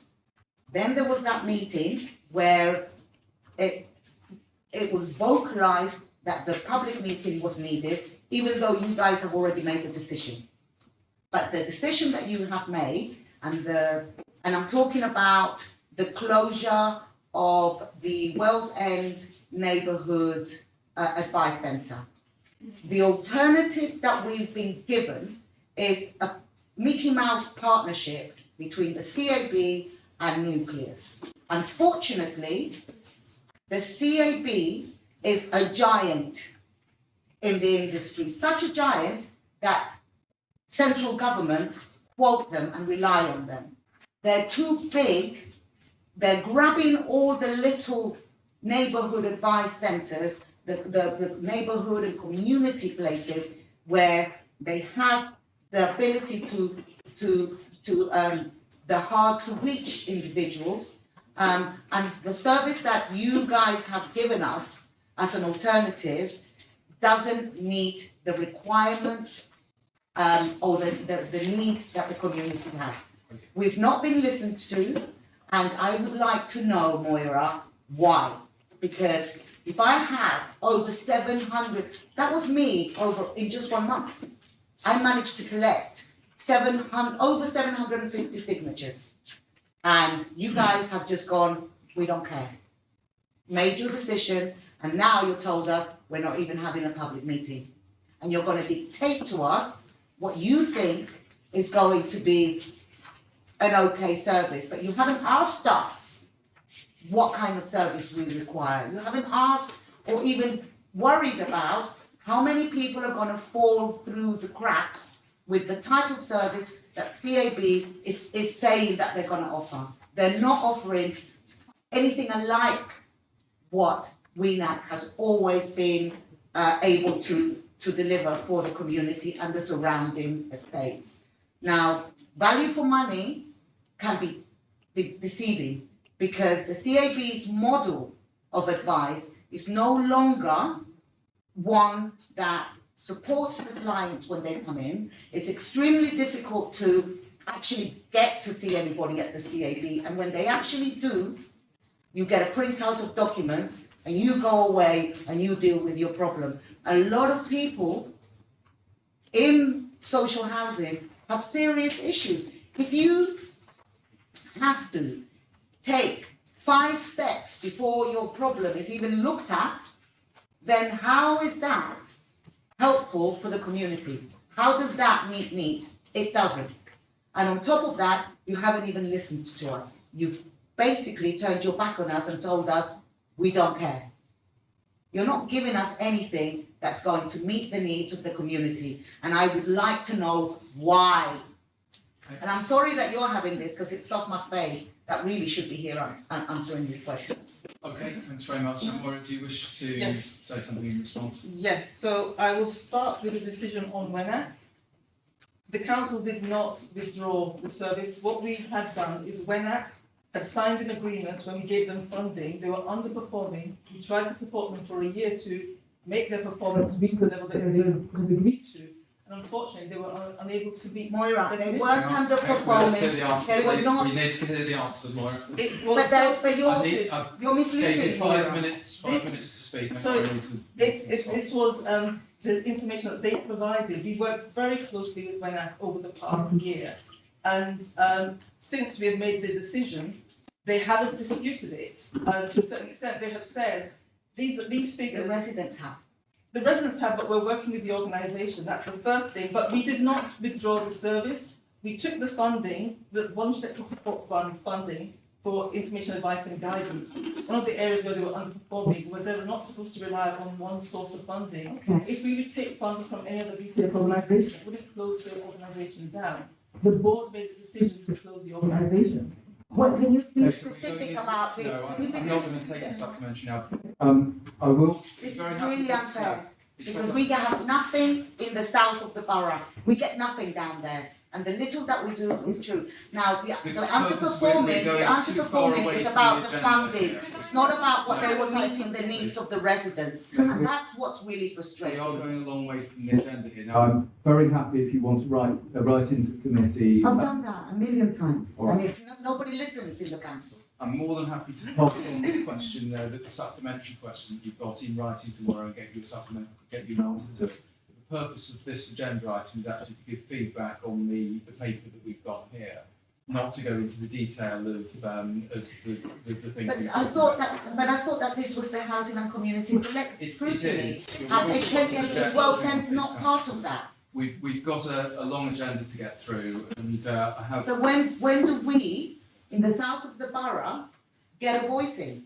When? Because it's all about Grenfell, and I'm sorry about that. 5 minutes. But I gave you 5 minutes uninterrupted earlier to put your points across, and I really haven't got time for supplementary questions. But if you'd like to write in, I would be very happy to pass that on to Moira to get the answer. but I already know the answer, and the well, answer that the underperformance isn't based on how they help the community. The underperformance is the fact that they weren't able to get funding because they didn't have a fundraiser. You've made your point. I might be able to help. Please do, because we do need to move Yeah, on. so I've got the key decision paper here. This is something that's been raised with me separately, and this is something I'm going to, and I'll give you my email, we can correspond about it after. But it's fine, you can, more than happy to work with Councillor Simmons on it. You can also write in with your questions, and we'll pass, the chair, vice chair will pass them on to the council executive. You did have the chance to raise it. Moira, I want to say thank you for raising, using the paper. You've got feedback from the councillors, you've got some feedback from members of the public. I'm going to go to the chair just in case he's got anything to add before we offer her and bring the housing on for their similar session. And I'm sorry I didn't give you the chance to have all the input. I'm used to it. Thank you, Chair. Thank you for giving me the break. I needed the time, but thank you very much for coming before this agenda item. I think most important for us is the residents to be heard. And obviously, Miriam just mentioned now, and Councillor Simon offered the opportunity. And yes, we will work with you as a select committee on this.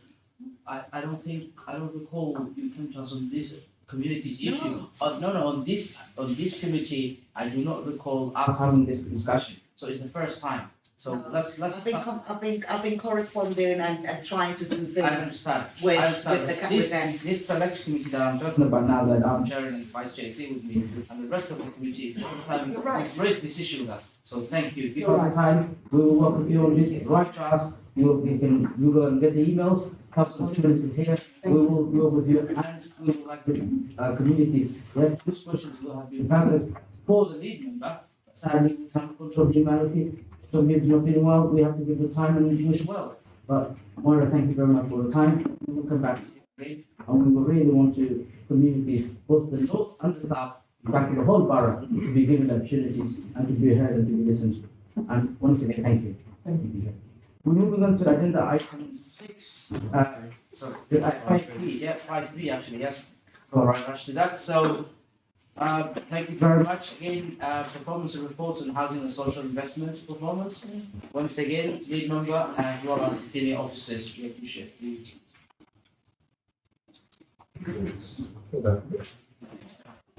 If I may add, Councillor Taylor Smith has said at the beginning of this scrutiny meeting about 2.5 years ago, 3 years now, that he's the most scrutinized lead member, and I appreciate for that. He has been solid. He has been solid on these meetings, and yes, you know, despite the differences, but hey, we are in the scrutiny, and no colours of the bar of representation will be. But thank you, Councillor Smith. Tell us here and answering the questions. Yeah, we may not get what we want to, our residents may not, but at least you're here to answer the questions. So I appreciate that. Take it away. Thank you. I really have very little to say. Apart from I'm quite pleased that we are making progress. We're not where we want to be yet, but we're certainly moving in the right direction. And I think the one bit of encouragement I got from this was the fact we seem to feature in upper quartile. On a number of our votes, which are put in upper quartile, I mean, given our aspiration of wanting to be the best council, maybe we're in the right direction. But I've got nothing further to add. I'm looking it down, and Doug, if you want to.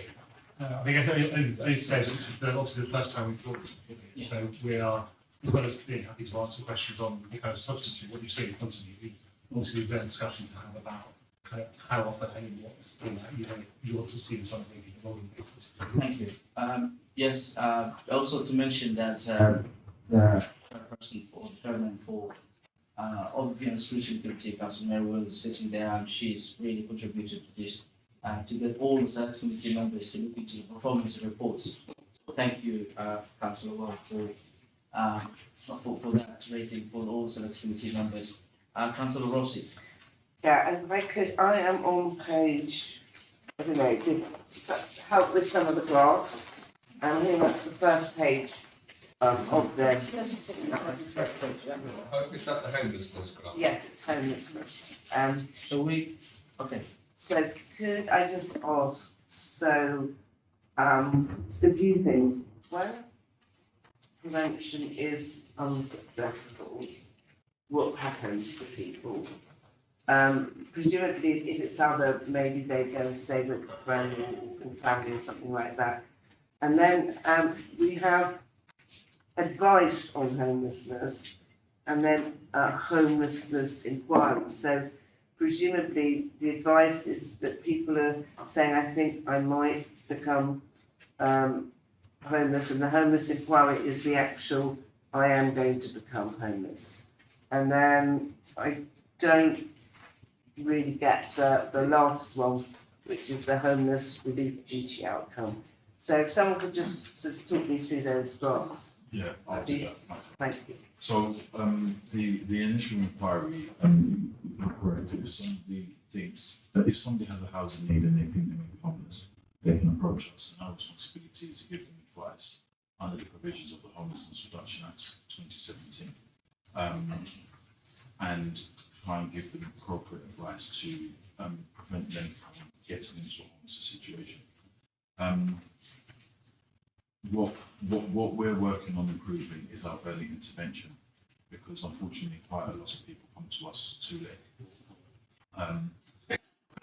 So to answer your first question about prevention and unsuccessful outcomes, the way in which the legislation works is you've got the initial advice, then you have prevention. So if somebody is homeless or threatened with homelessness within 56 days, that's when the prevention duty kicks in. If we are unable to successfully prevent homelessness, then what happens is they move into the relief duty.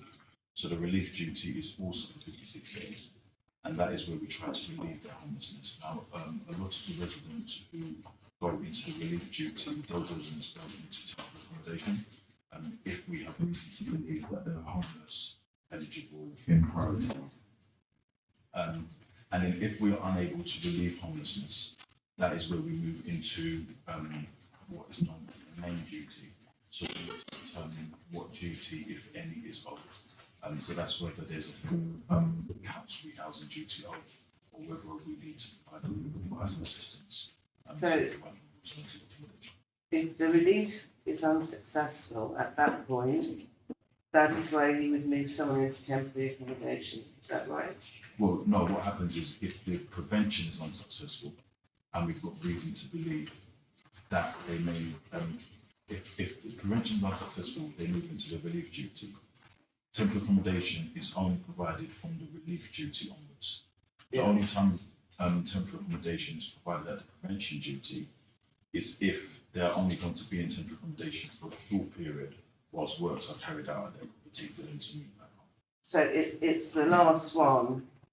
So the relief duty outcome where it's unsuccessful, that is where people would go into temporary accommodation. So whether this relief duty is successful or unsuccessful, most of those residents are in temporary accommodation. So I think the answer to your question about what happens if there's an unsuccessful outcome is more relevant to the relief duty. So with the relief duty, if there's an unsuccessful outcome, what happens is we have to make a determination as to whether or not they are in priority need, whether or not they are intentionally homeless. And if they are not in priority need or they are intentionally homeless, that means we do not have a rehousing duty towards them. That means that they do not have a right to social housing. However, we are under a duty to try and support them into alternative accommodation, which is commonly the private sector. Thank you. Okay, thank you. Any other questions from Councillor Moore? Just looking at on the same page, 36, total number of rough sleepers in the last 2 years, I noticed there's been overall decline with a slight uptick at the end of last year. I wonder if you could tell us a bit about this and what we've learned from this. Or is this people that are from outside the borough that have been rough sleeping in the borough, or is there a trend that we need to know about? Yeah, so in terms of people outside the borough, transporting into the borough is a combination of so rough sleeping is quite fluid. So for example, we had a rough sleeper who was living in sleeping in the streets in Westminster for 20 years. He then came here for 10 years and then they went back to Westminster. And both Westminster and ourselves tried to, get them into supportive accommodation, and there wasn't engaging for that sustained period of time. So that is what we would call an internal rough sleeper.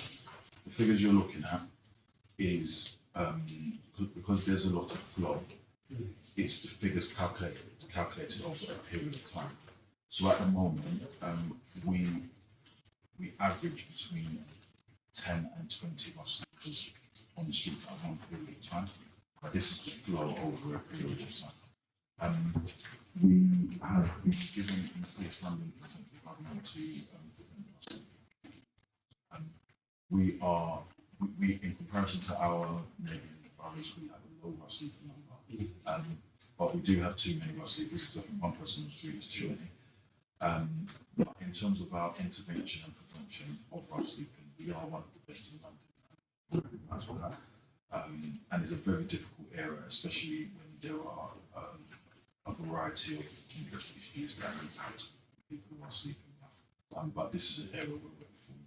So can I just ask as a supplementary, is that additional central government funding going to be spent? So for example, it's in supported accommodation, drug intervention, or alcohol, substance abuse and intervention programs. We've got 2 police officers who are in the service who accompany our outreach officers if there is any form of antisocial behaviour. That is not to mean that people who are sleeping rough are primarily ones who use antisocial behaviour. But there are some links, so those officers are embedded in their team. And also we've got some St Mungo outreach officers that we fund for the central government. Councillor Following much better than communities. Stats, thank you very much. Can I ask, on the page 37, is it possible to actually show if there's a turnover, so more people coming in and more people at the table?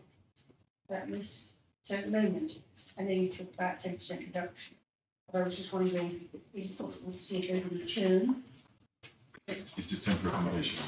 Yeah. It would just be interesting to see going forward. Appreciate you wouldn't have that now, or if you're going to tell me actually it's only 1 or 2. No, we can try. It's very difficult. We do need to get we do need to improve some of our data. lot of this is based on a central government system called HCLIP, what we have to input. So the numbers, and it's quite a complicated process in terms of inputting numbers and extrapolating that information. I can give you some of the numbers in terms of the numbers that leave each week and the ones that come in.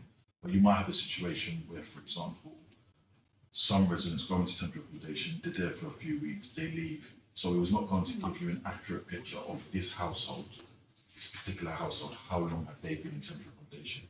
It's just going to be a variety of things. Yeah, I'm just like to see the churn, and then that leads to further questions, if possible.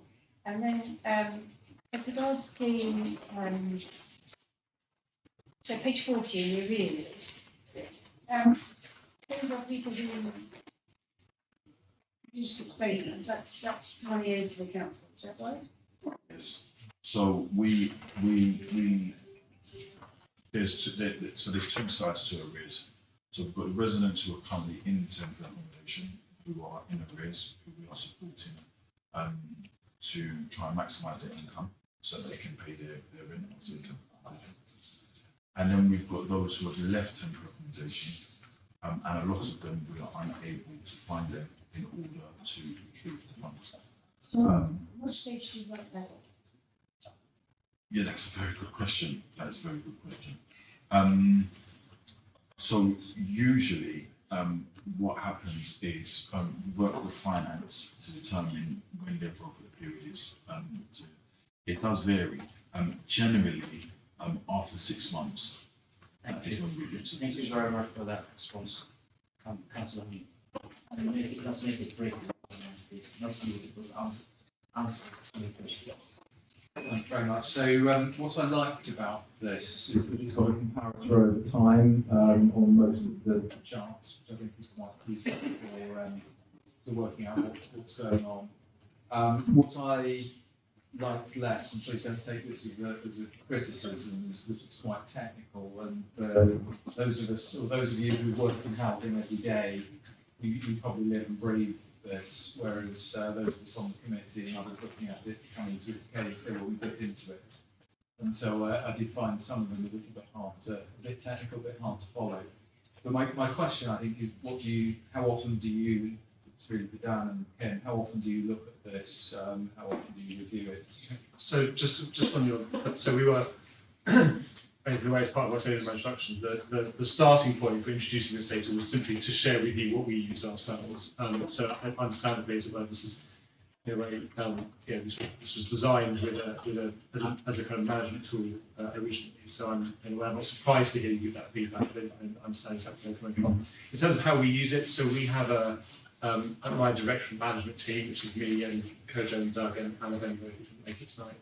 We see this data updated every quarter, so it's provided quarterly. So what you've got here is the data for quarter 3, which is to get this right, October, November, December last year. We'll very soon have the data at my DMT for the quarter that's just finished this week. And we review it together, as you say, crucially, and a lot of the time what we're looking at is trends over time, whether things are improving or not improving.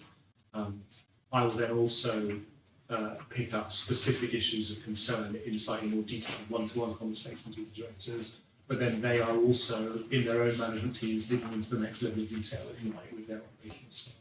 And then what we also do, after we've had our quarterly meeting interrogating it at DMT, is that we then share it with him, and at our kind of regular meeting with him, kind of brief him on the conversation we had about the things we're worried about, the things we think are very well, and give him the chance to ask questions himself. And can I perhaps have Kim's perspective on that as a recipient of... Well, I've always been a great believer in KPIs. I think they're absolutely vital. And it's also, it's not just a measure of how you're doing, it's something that you can set in terms of targets. I think I very much welcome the government's drive towards transparency and having these published, because what it then enables us to benchmark. Sometimes that benchmarking data is very scant, not very because we can monitor our performance on that basis. But yeah, no, I think it's very good. Thank you. And my final observation on that is how often should we as a committee see this. I would not say quarterly because it would be over scrutinising and we'd be doing nothing else. But certainly annually, with a section that maybe half yearly perhaps, but annually I think Say that again. I would agree once a year. I mean, I don't feel very, I wouldn't say quarterly, but I would possibly go for half a year. That was the feeling. I think there's some routine. Thank you. I will come to that point. Say it again. Gas safety certificates. Yeah. It's just for 55%, page 43, is that really changed? Page 43. Oh. The number that expired. Yeah. So this is this area we are working hard. So almost 80% of our residents in Tia are out of the borough, and most of them are in private sector accommodation.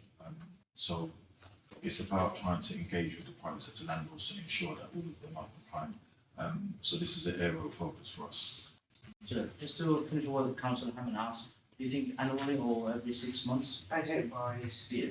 I don't mind. Annually. I think it could be sent to us just for information at 6 Yeah. months. Yeah, And then we and have then to see it actually. I think that's the sensible thing to do. So we will do that. Information to the select committee members every 6 months, and then once every 6 months, and then annual for the whole report. Yes. Chair, I was just going to suggest that the committee can have this circulated outside the meeting's information. That's correct. And then in reading it and analysing it, if it prompts a question, you can ask the officers to come, or if it's more significant for a report, but you can have it as a digest outside the meetings. Thank you very much. On that note, then we will say annually, and then we will receive information.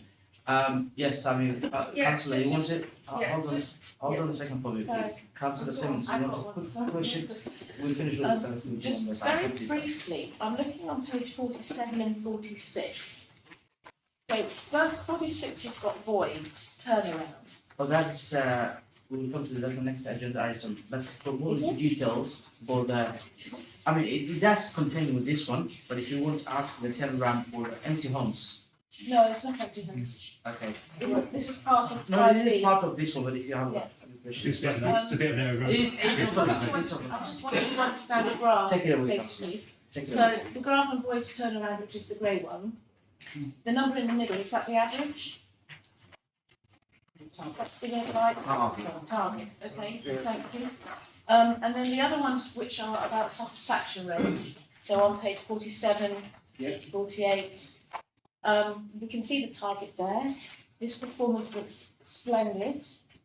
But what I'm not clear about, again, I think someone asked this question related to previous graphs, do we have a sample size? It's about 250 a month. Thank you. So in terms of repairs across, it's going to be less in Manchester West. It's about 250 across the areas. And is what proportion of repairs done are followed up to test satisfaction? Is it all So across the sample? it's absolutely sample. We do over 1,500 a month. So we basically randomly pick some to follow. we don't. K-West. Right. So in order to make sure that we're not picking the ones where we think we're going to get them. So they get a list and then they. Thank you. If you have another follow-up question later on, No, that's everybody will definitely come with Thank that. you. Samia, please. Yeah, just as residents, as taxpayers, council tax and our high taxes that we pay for our work, but also rents that we pay. So for us, the performance is really important. And it's important that it's a bit more clearer than what it is. If you go to page 37, what is not particularly helpful is having private license agreement and B&B under the same category.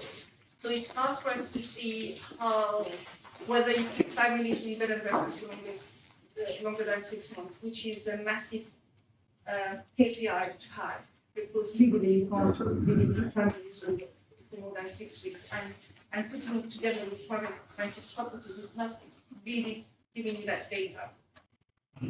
So I think moving forward, that people for us to know whether we actually is public interest to see how many families are kept in bed and breakfast for more than 6 Yeah. Yeah,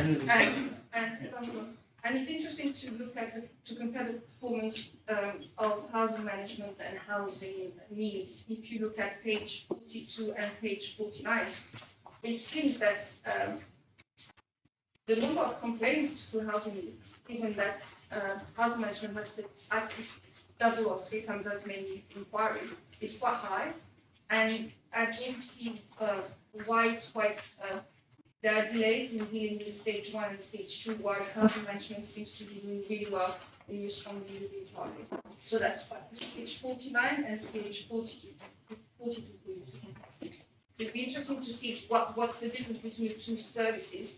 One is within target, and it's got volumes of complaints. So do you want to answer that? A lot of this is to do with getting medical reports, which delays the process quite some. But It's complaints. complaints. I'm happy to respond. So in answer to the question, the first question about the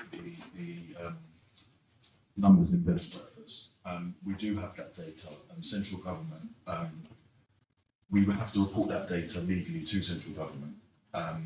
And you're entirely right that we are not supposed to keep families in bed and breakfast for over 6 weeks. What this data is looking at the total number that we've got in central accommodation. And the reason why that's important, because that just tells us what our demand is, right? Irrespective of whether they are in bed and breakfast or if they're in a PSL or if they're in council or temporary accommodation. So that is why we measure that.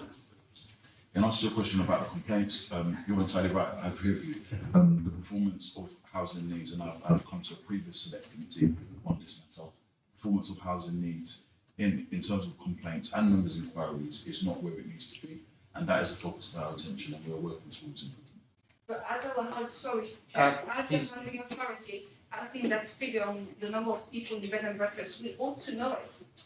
Fair enough, you report to government, but we need to measure what you're doing. That's really important because we know the impact on the mental health of families this is having. So that's for the committee to have and for us as well. Thank you. So just a couple of things. So the first thing is that information is in the public domain. This is reported to central government and it's reported for all local authorities across the land on the DLUHC website. And the second thing is that in relation to households who are in bed and breakfast, we do not want any households in bed and breakfast accommodation at all. However, we do have a statutory duty that we have to meet. So if somebody approaches us and they need accommodation and we do not have accommodation, which is the case across London, we have to place the household. Thank you. Thank you very much. Mimi, you wanted to ask a quick question about this? Yeah, a really quick one. So by all of these lovely colours we've put on pages, we can clearly see how easy it is to actually manipulate stats and how they can look very good for whoever's doing it. So I don't really trust your graphs, unfortunately, because they're not broken down enough. So that's one thing. The other is, in terms of repairs, living on the Wells End, where I know that there is a lot, not just on the Wells End estate, but on surrounding estates, where there is an awful lot of humidity in homes. There's lots and lots of repair issues. The other aspect of repairs is, in terms of satisfaction, is residents, and if they have to be moved out or whatever repairs they need to do, they don't get a schedule of works, even if they demand them, even if they pursue them. Housing management, I'm really surprised that you claim that you guys are really performing, because actually your officers have no accountability, people are constantly passing the buck, even at the highest level. People are not answering emails, they don't refer, and in terms of complaints, well, I think that on that particular graph, you're extremely right, but how are you going to actually be more transparent about how repairs are being carried out, how contractors are being held accountable for standards of repairs, and how homes are respected as homes and not institutes? because a lot of the repairs that are done very shoddy, materials that are not very good. Actually, the end result is very often they haven't done the works properly and Thank nobody you. comes. So how are you going to deal with that? Thank you very much. I think the housing management is Quite a big topic, It Chair. is quite a big topic, yes. And I'm more than happy to come here on repairs itself, because there's literally hundreds of indices behind our repair service which we monitor and oversee. The points raised are all valid, you know, and there are issues on some of those I recognise in terms of where we've had significant repairs to do in people's properties and we could do better. So I'm happy to bring that back at a different notice. I mean, because there's a lot going on in terms of repairs, and it wouldn't do it justice in the time that you've got. But I think the points raised by the resident are all valid. But, okay, I think the point is here, yes, the council needs to work on this and improve. I'm sure that officers have just mentioned that the need to, not just do culture change, but also give opportunity to the residents to be heard. And I think if you were to ask the same questions you just asked, if you have a full 1 hour or 2 hours meeting on repairs, because it's not just the north, it's the south as well, and you just mentioned. And yes, if it's a big issue, I'm sure it will be something that maybe we can even deal with, not on a scrutiny settings, but behind, behind the scenes and get involved with residents and Well, I have- visit. That's what we have been trying to That's do. why I'm here, because Yeah. actually the issues with housing management that many of the residents from the Walton estate and the surrounding estate in the south of the borough, we don't get the answers, no matter how much we raise it behind the scenes to the relevant levels. Even, I mean, you can see from the complaints, they're not dealing with the complaints efficiently. And the major problem is that officers and housing officers take no responsibility and there's no accountability. Thank you very much for that comment. I think I will propose to the select committee next level, even for our select committee to come and visit south of the borough and Wall's End, see some repairs, and to come back. And I think Come that to would my be house. You could see the standard. if you do that, that would be great. But any other areas where people we can work with and I can support, find you site and places that for would you be to more check. than happy to do that as a select committee members, if the select committee members were definitely willing to do that. Definitely, I think we probably also ought to have another proper paper on repairs, as Doug suggested, because it's probably a year since we Yes, last did one, isn't it? We November last year. was it November? Well, it's one of those things we ought to do every year anyway, so. More than once We've a got year. two things. No, we've got two things now. Two things. One, to get a paper on the repairs and to actually look into it, but also the select committee to have the time. and to look into Contractors, that. can we And include contractors in that, please? we have that issue raised and we will work Thank with you. Once again, we will contact you by email and please do so. I'm more than happy to do that. And on that note, we are moving on from this agenda item, moving to the final agenda item before the AOD vote. So managing empty homes looks currently overlaps with what we've been talking about. So empty homes. I think that we will continue. Councillor Smith and the Parliament. The introduction of Tim, cover that on the basis of the environmental health angle as well. Sorry, could you give us the page that we're on? Somebody's So asked. Agenda item I think it might be. Page 57. managing empty homes. 57, yeah. 57, you will see the color yellow in there. You see the report at the beginning. Item 6. And item 6. Yeah. Tim, do you want to kick off with your approach to empty homes first? We'll follow on. Okay. I'm Tim Davis, I'm the Head of Environmental Health Services, and in my section of the council we have the private sector housing team. In the private sector housing team we have powers to, as the paper says, for example, a compulsory purchase property. We come at it from the angle if there's an empty property that's causing a blight to the neighbourhood, and traditionally squatting was one of those areas before squatting became a matter dealt with by the police. We can undertake investigation and potentially take our property, manage a property, buy a property, sell it on as required. And essentially our bit, or our area of enforcement would come about as a result of complaints, or complaints about people living in it badly, possibly, or because it's just looking absolutely scruffy, lowering the tone of the neighbourhood, or attracting antisocial behaviour, or matters that get into property. So it becomes a magnet for all sorts of problems. We have never not had anyone dealing with empty properties. So quietly in the background, I've had an officer sending out letters investigating them, trying to track down people, etc. Ever since we became a sovereign borough. But we don't, if you sort of wrote in and asked us for a list of properties that attract some attention and social behaviour in particular, we don't really have any. So it's not high up on the agenda. We do have powers to deal with empty properties if that was policy or enforcement to take matters. Thank you. Any That's always on. Otherwise, we've listed a number of the initiatives that we've looked at.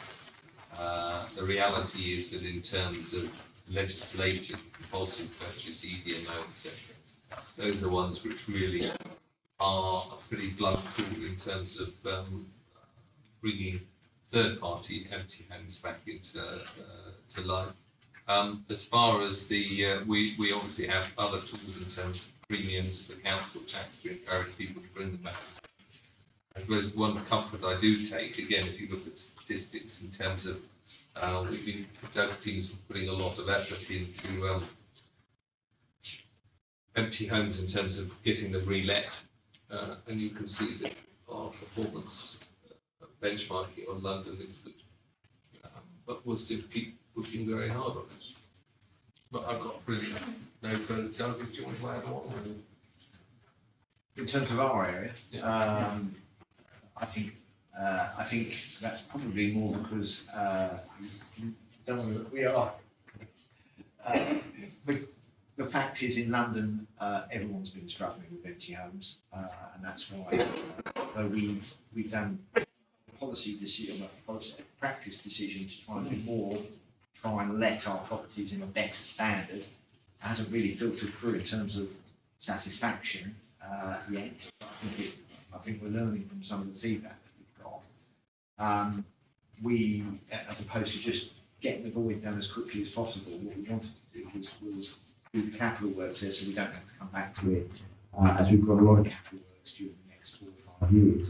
That will mean that we don't need to do that there and then, and we don't have to disrupt the residents. So that's what we've been doing. In terms of turnaround, compared to the rest of London are reasonably favourable. But that's really because most of London has suffered problems in terms of delivery of it, rather than us getting a lot better. But we still got to deal with the same issues that everyone else has around supply issues. Okay. Thank you. Councillor Gardner, I'm with it to one question each, if you don't mind, please. Time. One question, please. If that's okay, or maybe 2 max. One and one follow-up. The customer satisfaction, that's a massive drop, 75%, page 64. And I want to know why it's so fallen across the years. And my second question. 64, page 64. 75%, so Q4, you're. 58%. It says 75%. Oh, that's information is useful, yes, sorry, as opposed to the empty. Essentially, residents, you found signing up information useful and informative. So you really need to look at year to date. I appreciate it says that quarter, but it might only be. Yeah, but that's only because you did particularly well in Q2. No. The sample size, I think we pointed out, we'll put sample size in. Yes. So new lets might be 30. That's why it's the low sample size. Sorry. Okay, and then, as I'm only allowed a second question, page 65. So the first case, that's almost 9 years. The second case is almost 8 years. If you go down this list of properties, that's an extraordinary number of times. So 9 years ago, that property wasn't probably in that state or could have been. So I look at these and I just think that's a ridiculous amount of time. I mean, I think you have to get down to the last, oh no, even the last 2 properties been over a year. So Yes, these are all ones over a genuinely, year. So well, that's actually 9 years, that first one. yes, yes, I know And the the second property one is reasonably well. 8 years. So I know the properties reasonably well. It doesn't mean that the plan we have for this property, so the oldest one, plan we have for this property isn't the plan we had 9 years ago. We didn't manage the properties 9 years ago. This property was due to be demolished and part of rebuild. There was a decision last year not to do that. However, for us to carry out the works there, we need to decant the next door property because of structural issues, as this is now out of us, and we are having difficulty finding a suitable property for the person who wishes to decant. That's where we're at. I just don't get how we get to 9 years. So it was So, waiting redevelopment. Yeah, no, it's these properties. I look at all of those and go, that's quite, those assets are quite tied up, and you do wonder actually if they're too insoluble for people to resolve. When actually, does it need a different way of thinking? Does it need? I mean, you know, lots of the position of the properties has probably deteriorated even in that period of time. So absolutely. I mean, this property was due to be, as I say, demolished. Yeah, and it doesn't necessarily need to be the first one. But they've all gone. So each one. I mean, I know it's no consolation. There were an awful lot more of these 5 years ago. These are the last few. These one over 2000. There were a lot more previously that we inherited. They've all. So we did a stock condition survey of them. We did an appraisal of them. We've refurbished a number of those long-term empty properties. There's been others that have been tied up with legal issues with leaseholders that live next door. One of those, the second one down, is a good example of that, where we want to carry out the work, but we have difficulty in enforcing that, and ultimately we end up in court. It costs us lots of money in terms of discussions we may be having. There's always a story behind it. What we want to do is make sure we don't add to it. So if you look at the bottom ones, these are all ones that have happened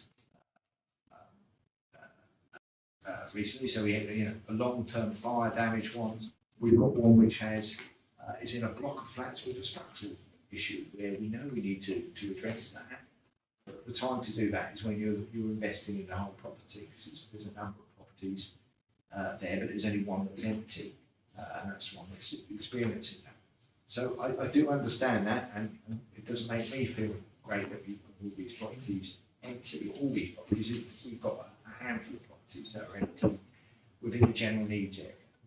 Can I just chip in and also say, I mean, this is one of the levers on the HRA, which we talked about at our last meeting, in terms of funding of the HRA, and you'll see that some of these might well be targets for reset.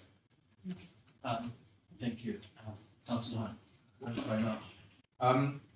Firstly, just an observation on Tim's area. Of course, I can see why you're concentrating on those 47 homes that have been vacant for more than 10 years.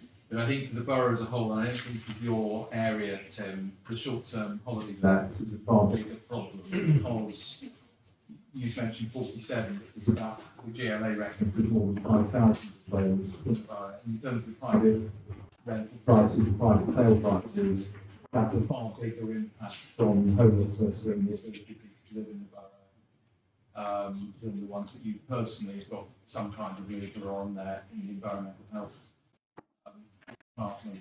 So I think that's something I welcome the government introducing the registration scheme on that, and hopefully it can make a difference because we've been calling for it for a long time. We have been calling for a long time. Probably where the main issue is planning, trying to get the evidence. Short-term holiday letters more than 90 days a year. Very difficult. The registration scheme may make a difference. So. That's what we'd be hoping. My question, because that was more of an observation, is what we're pontificating about offshore trusts, we do have to put our own house in order as a landlord and recommend that for the efforts you made to get the list down to only 18 homes, or at least all 9. So yeah, there's a typo in 417. Yes, it took me a while to work on that. So, but what I'm wondering is one of the properties got let. Well, you were, that's what it seems to be. So you've had a success, that's excellent. So there's 18 properties. Are these dragging the average down? When you let one, it will drag the overall average, yes, of the reader. So when we get to letting a property that's 9 years, eventually, there'll be a huge noticeable split. But where we get ones like that, we tend to, for our own benefit, we tend to work out what that the reality is, because what really makes So the is borough's day to day. So day to day, 2 to 3 months is the sort of turnaround time, but the 9-year one is not completely. But it will, when it goes through, it will distort it, but we will probably run 2 sets of figures for the benefit of staff, so they understand. All right, so if you've got this 18 homes, is there another set that's between 6 months and a year? Yes, there will be. It's a pyramid, if you like. Yes, that's what I thought it would be. So there's another set that's just below this that you're getting concerned about? Well, am I getting concerned about it? I'm concerned about any empty property that stays empty longer than it needs to be. We've had some blips lately, certainly with our gas contractor, which most of the residents now changed how we're doing the gas servicing on the 3 properties, but certainly towards the end of Q3 and beginning of Q4, that's a big impact. So, but what happens is this is called over every week by the voids manager in terms of those processes. We've had a few supply chain issues. They've remedied themselves now. I know I've said that previously. We have changed some of. We have to change some of our factors, but this thing moves all the time.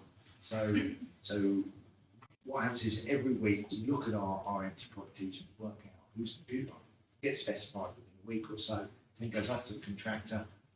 Contractors are allocated as per a fair distribution of work, so we don't overload them. Sometimes they can say, well, actually, we're doing work for others, we can't. So it's about how we balance that working through to get to the right outcomes. Thanks, I'd definitely be interested in coming back to this in a year or so to see how it's Thank you.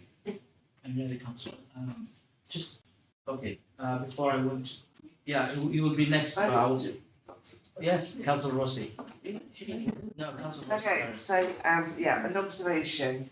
I was really surprised to see that 1 in 10 homes in the borough are empty. I mean, I knew there were a lot, but 1 in 10. That's the figures we. Okay, so question is about voids. One of the first things I did on the council was a working group looking into voids, and I thought that we had about 400 a year, but in here it says it's about 200 a year. So is 200 the right figure, or is it more like, or have we gone down? Or? So there are about 400 social lets a year that Kojo can moderate to, and the rest of it. There are about 200. So we had 250 a couple of years ago. It went 200 and something, and about just under 200 last year. So we are looking at that in terms of, as you know, we have a new team that's looking at tenancies and where in the borough we're getting our tenancies back and concentrating our efforts. There might be some other things going on, like why the level of empty properties that we've received has gone down. Has it gone down? I mean, I might be misremembering, but I was pretty sure it's about 300. The 400 is council and housing association. Total social. That's where it's only talking about the ones in the council stock. But they have gone down, council. They have gone down from about 250 to about 200. So we need to understand why that is happening. Thank you. Thank you very much. There's no other comments from the select committee. I'll come to the residents. I just wanted to emphasize the point of 47 properties listed as uninhabited. Empty homes for 10 years. Have you been reaching out to them? Yes, yeah. What have they been responding to? Because we have thousands of people waiting on the list, and we have a residence, we have nearly 50 families we can accommodate for 10 years. Imagine people living outside of the borough, not having the necessary life and what was their response? Very little. Most letters go unanswered. They're owned by people that are not interested. I mean, anecdotally, a very famous Formula One star is in that list. I don't know if it's the 10-year list, but nearly at it. Just has a lock up and leave property in the middle of Kensington as an appreciation of an asset. So you're dealing with a very kind of complex property investment. Should we be asking the council leadership to lobby the government to do something about it? Because it's actually affecting the local people. That's what the EDMO, we went to see whether or not we could get changes to the EDO, to allow us to use that but incentivise it.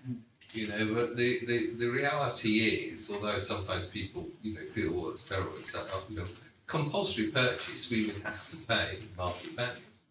And we're not going to pay market value for a Formula One driver's house in the middle of Kensington. It's just not going to work for us. So there is absolutely nothing we could do. We charge punitive rates of council tax.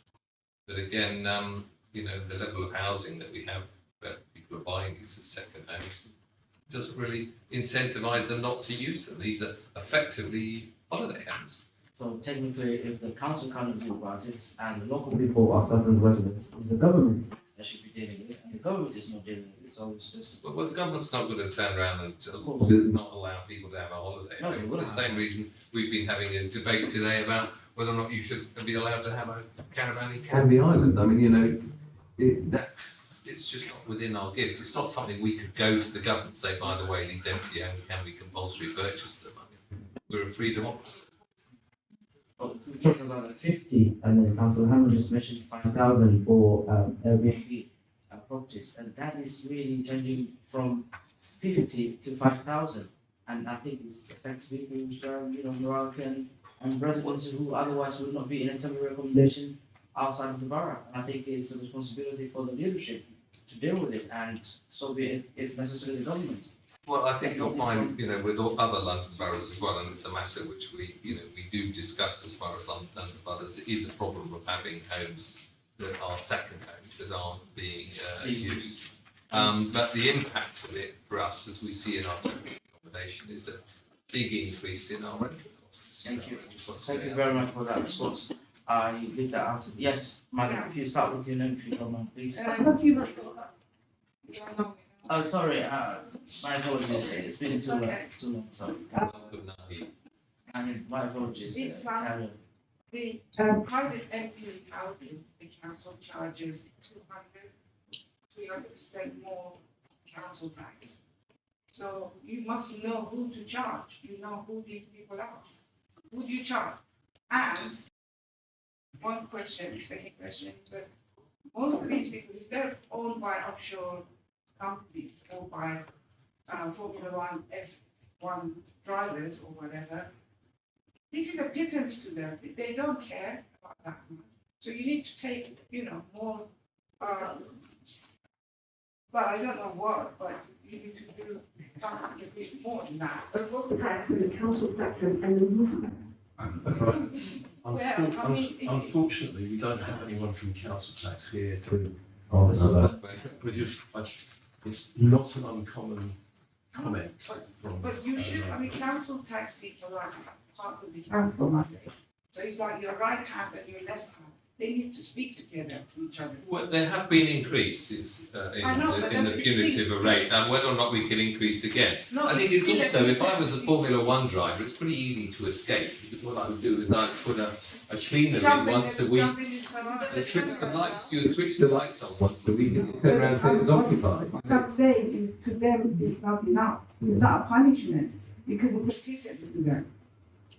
Yeah, but the reality is that we will generate extra revenue, but the problem is the house is still unoccupied. The housing revenue Thank you for that comment. And has your question been answered? Not really. Okay. So what would You want me to put it up? Well, you want us to put it up more than 300%. I want you to be able to do something about that empty house. Use it put some of those, one of those 2,000 families who are. Well, I think that question's been asked. The reality is that there is no legislation that will allow this council economically to do that. Because you have to pay market value. And if you're paying market value, it's not going to work. for Thank central you, council. thank you. I think we've answered that question, and I think the next change will have to be a nationwide change of the governance rather than councils cannot deal with it.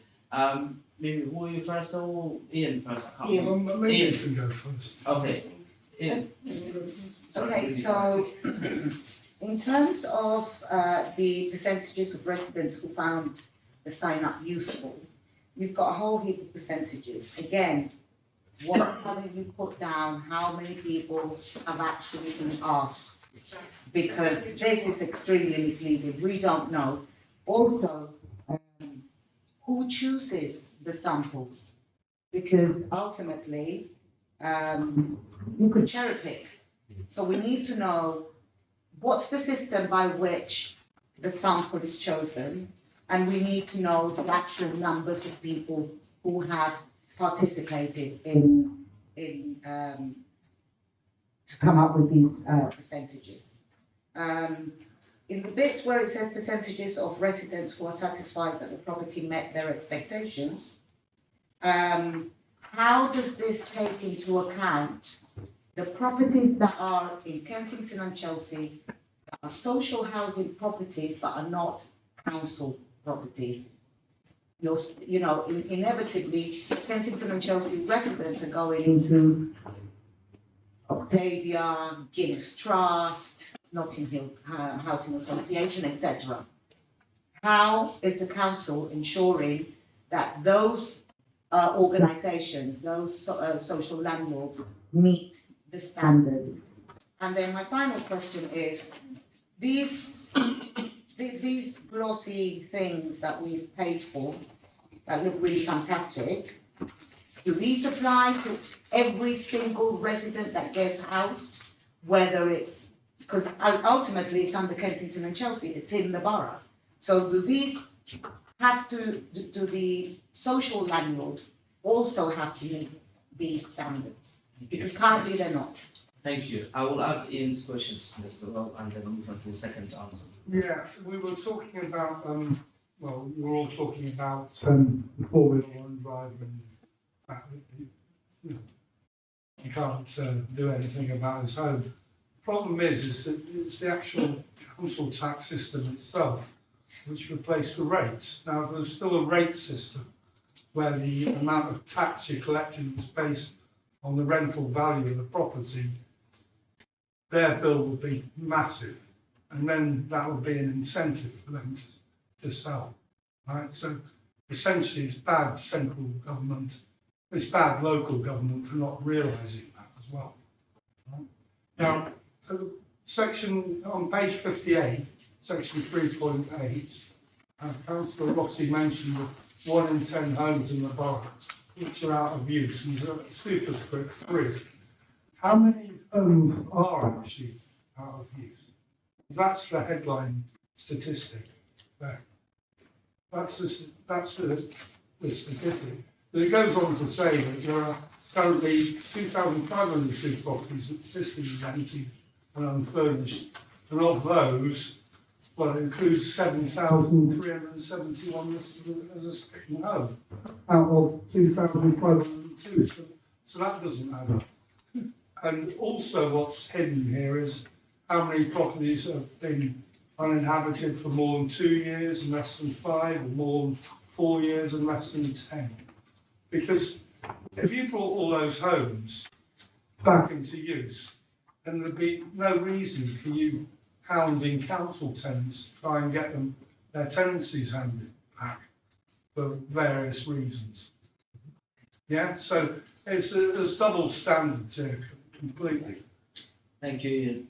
Yes, the breakdown of the data, 2 years, 1 year, 3 years. Actually, we had 10 years and 1 year, but we didn't have it in between. Well, this is for the private sector. Yeah, thank you. No, it just makes a point. Who will have to answer those from Mimi as well as Ian? I can't answer Ian's, but I can answer Mimi's. So I did mention that we don't have the numbers of people that were surveyed, and we will make sure that's in any future reports. Sorry, What I would say Say that is, again, sorry. so I mentioned when, I think it might have been earlier on in the discussion, there was, well, it was actually Councillor Noel, it was about 75%, and I said that we needed to put in the amount of people that we have under the question. Everyone gets surveyed. Everyone that gets, so it's 100% new lets get surveyed, but I don't have the numbers. Do the, not just the council tenants, but do the social housing providers? No, they don't. This is just council tenants. So Why don't they? Because they are their own organisation. They may well keep their own statistics on this, whether you trust them or not, or like ours. But if a resident is under the list to be housed, it's under the list to be housed by the council. If that particular person is in, say, outside of the borough in temporary housing and gets an offer to come back into the borough, then surely it's the council that should ensure that the properties that are provided by social landlords also meet the standards, because otherwise what we're creating is a two-standard tier system of residents and housing standards that those residents live in. And then you'll leave the residents to deal with the issues with that provider who very often does a bit like the Formula One racer. So I fully get the point that's being made. I suppose it's about who's paying for that and who's resourcing that. It would be difficult. We could take that away. Because it would be interesting to know from our point of view what people are thinking that we've placed. But we've discharged our duty. They become a responsibility of the RP. The other thing I was just going to say, Kojo, do you want to chip in about what we're doing to address the very issue that you just raised? Oh yeah. So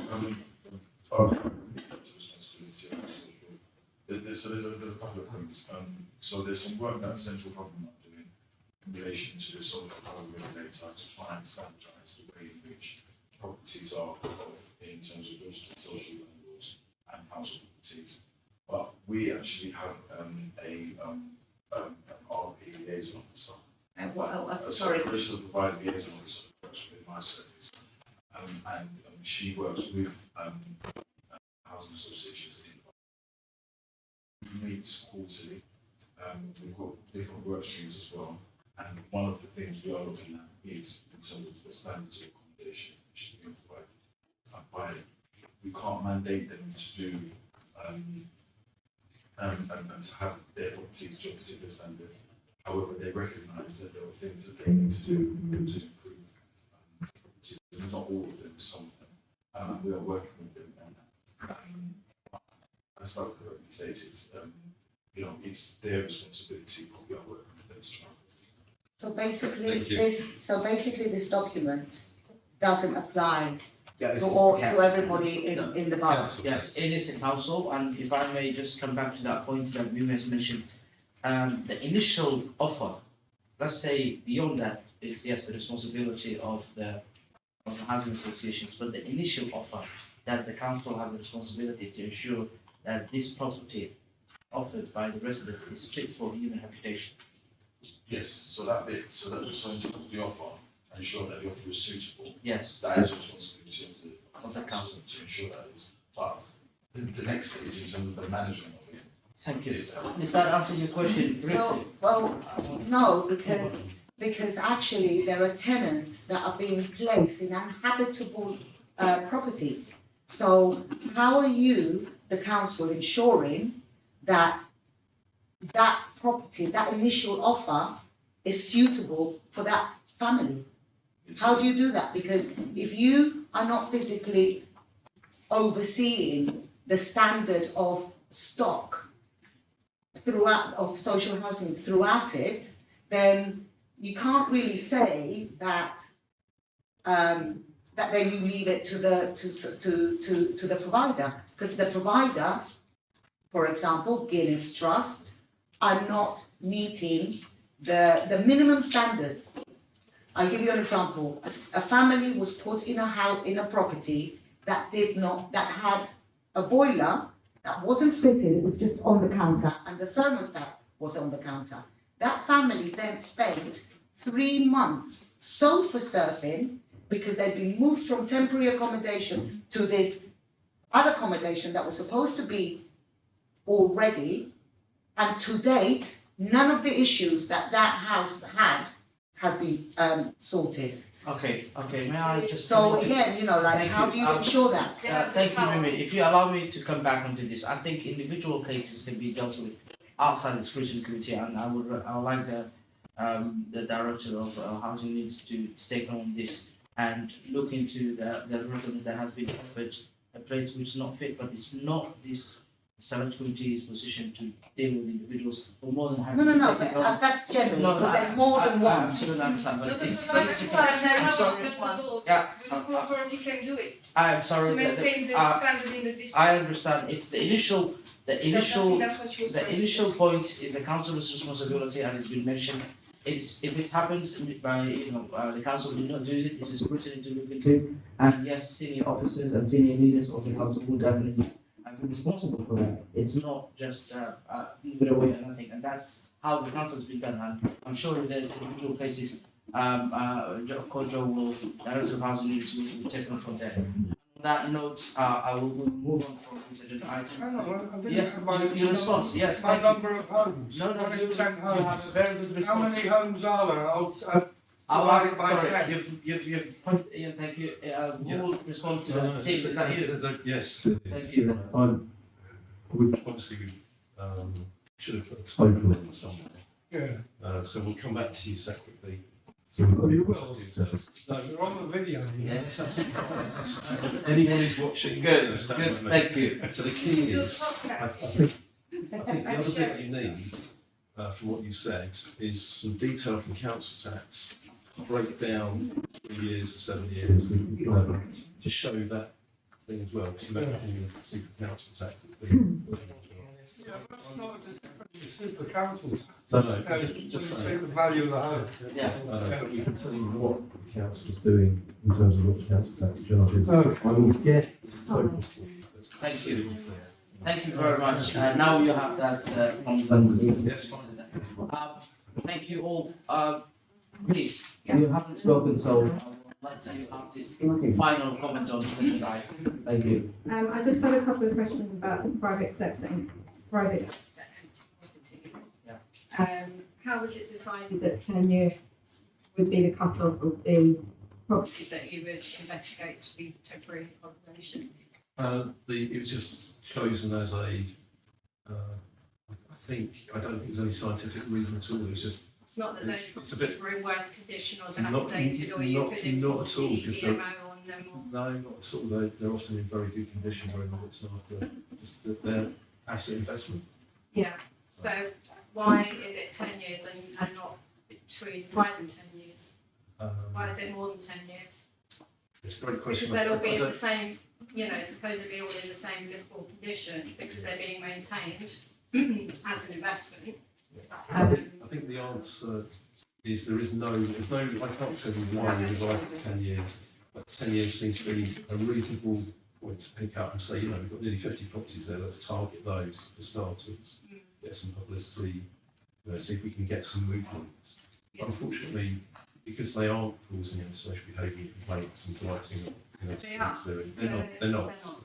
It's very difficult to actually move forward, and everyone's entitled to the money to have a second home. And, again, anecdotally, some of the flats that have been empty for a long time or are second homes, they're used for a week a year, 2 weeks a year, and you're dealing with a very extreme, or in extreme property use, and it's very difficult to deal with. Thank you. Thank you very much indeed. On that note, this agenda item concludes. And the final AOB that we have, again, I thank the lead member for housing. There are residents here who want to have questions. If obviously it was not reported, so if you stay with us, we'd appreciate to listen. If not, the select committee members will get your questions and respond to you. And this is about just residents having a question. I know Goulburn residents who asked this question about repairs and other issues, and I think it was rent increase as well as.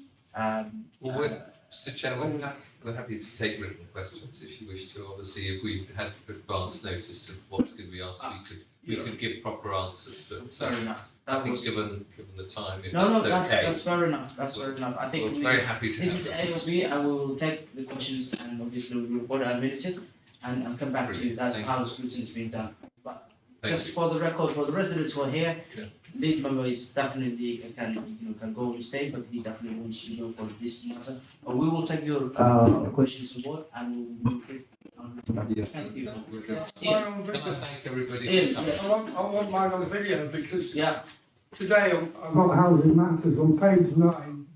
As the keys are now going to be £15 each from next month, up from £7. That's a 114.3% rise.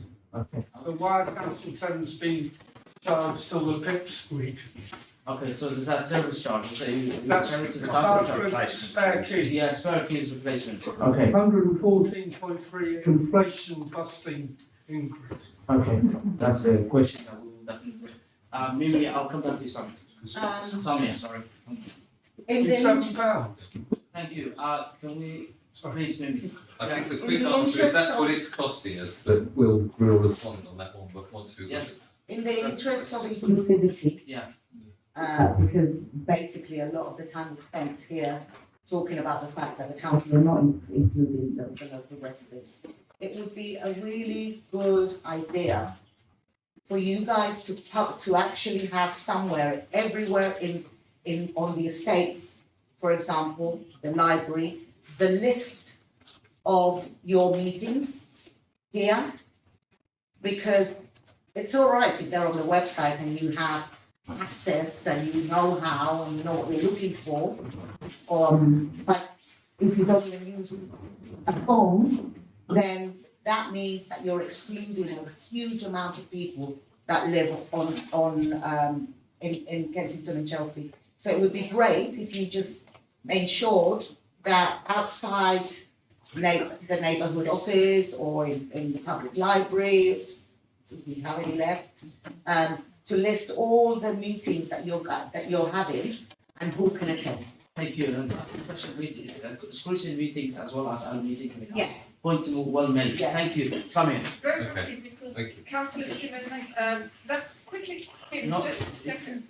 It's about the rent increase, the Lancaster West Estate resident couldn't be here, but Kim has kindly agreed to meet with them tomorrow. Oh, So they are going to discuss that. fantastic. To meet with the ones at World's End.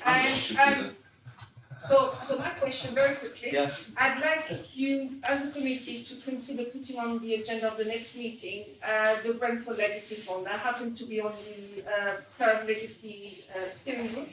And because the anniversary will be in June, I think it's quite important that there's a bit of a review of where we are there with the legacy fund, because that's Thank you. I think that's really important to see where we are. Yes, that point. Do you want me to confirm about the work programme? Yes. Would that be helpful? Yes, please. So, this is the last meeting of the municipal year, which I'm sure you know, May to April. So, we'll be starting to collect suggestions for all of the selectors and scrutiny committee meetings for what they should be looking at. And councillors will look at those suggestions and develop that programme for the year. So you've made that suggestion at this meeting, so we will put it on the list for Thank you. councillors to look And at. we'll reach out to you and others to definitely get involved what the scrutiny should be looking into, rather than what we as a councillors wanted to do. And I think that is what we have done the last few years with the support of Jackie as the next scrutiny manager, and we will continue to do so. Any other comments on that? We could think about doing a working group. I'm not saying what on. I haven't got an idea, but we haven't done one. So I haven't got the topic, but we can think about. That's a really good point. The last one we did was about 2 years ago, wasn't it? Yeah. So, Yeah. but that would be for So- next year, next municipal year's work programme. That's come up at other committees. I think because the elections were in May, Yeah. and there's quite quite a lot of new councillors. Sure. Councillors Yeah. have been sort of getting the feel and learning scrutiny. Yeah, yeah. But you, Councillor Gardner, is a returning councillor, and Councillor Hammond, who's done working groups in the past. Feedback I get from scrutiny members is that they really enjoy doing the working groups because they can probe in things in greater depth. They go out and about, out of this committee room, talking to residents, looking at things. So yeah, working group would be good. I think one of the agenda, yes, please. Can I suggest an item looking at specifically resident engagement and how that's actually happening? Thank you. Potentially how that can be bettered. Sure, I think that would. Because I know they're spending the money on a consultant, which is a waste. Point taken and point well made. Yes, and another really agenda item will be for us to look into it, for those of us who are coming back, will be the repairs. Obviously, to go back and visit some, we tried, but it's just never been possible. But I think repairs would be good because that we might actually include things. say that again, sorry, I couldn't hear you. Appointment of contractors, okay. Absolutely, let's vote this, Councillor Rossi. what were you saying? Sorry, I was just saying, because we've been talking about it, repairs might be a good one because it's a kind of area we might actually be able to make a difference and actually improve, keep them moving forward. I think it's important. So, it matters to a lot of people. absolutely. And I know we will Come back to the working program for next municipality, and obviously it will be fantastic for all of you to. Yes, madam. I just want to know, it's been almost 3 months that I didn't have heating and hot water because of the boiler. The contractor never came, or they come, but they go without fixing it. So how do I get any compensation for that? I wish I'm you paying more than I wish you 200. could have mentioned all day, the director was here. Kim was here. Yes, Kim was here, the director was here. Why don't you mention? Tomorrow I'll mention it to me. Please, thank you. Tomorrow, and if you want us, we can actually, the local council is here, we can do that. But thank you for coming. I wish you could have done that. The whole committee would have had. But yes, you've made the point now. It will be included that you had no hot water, hot water and gas for the last 2 months. Heating. And heating for the last 2 months, all this January weather. Sorry to hear that. Do you want to write your name?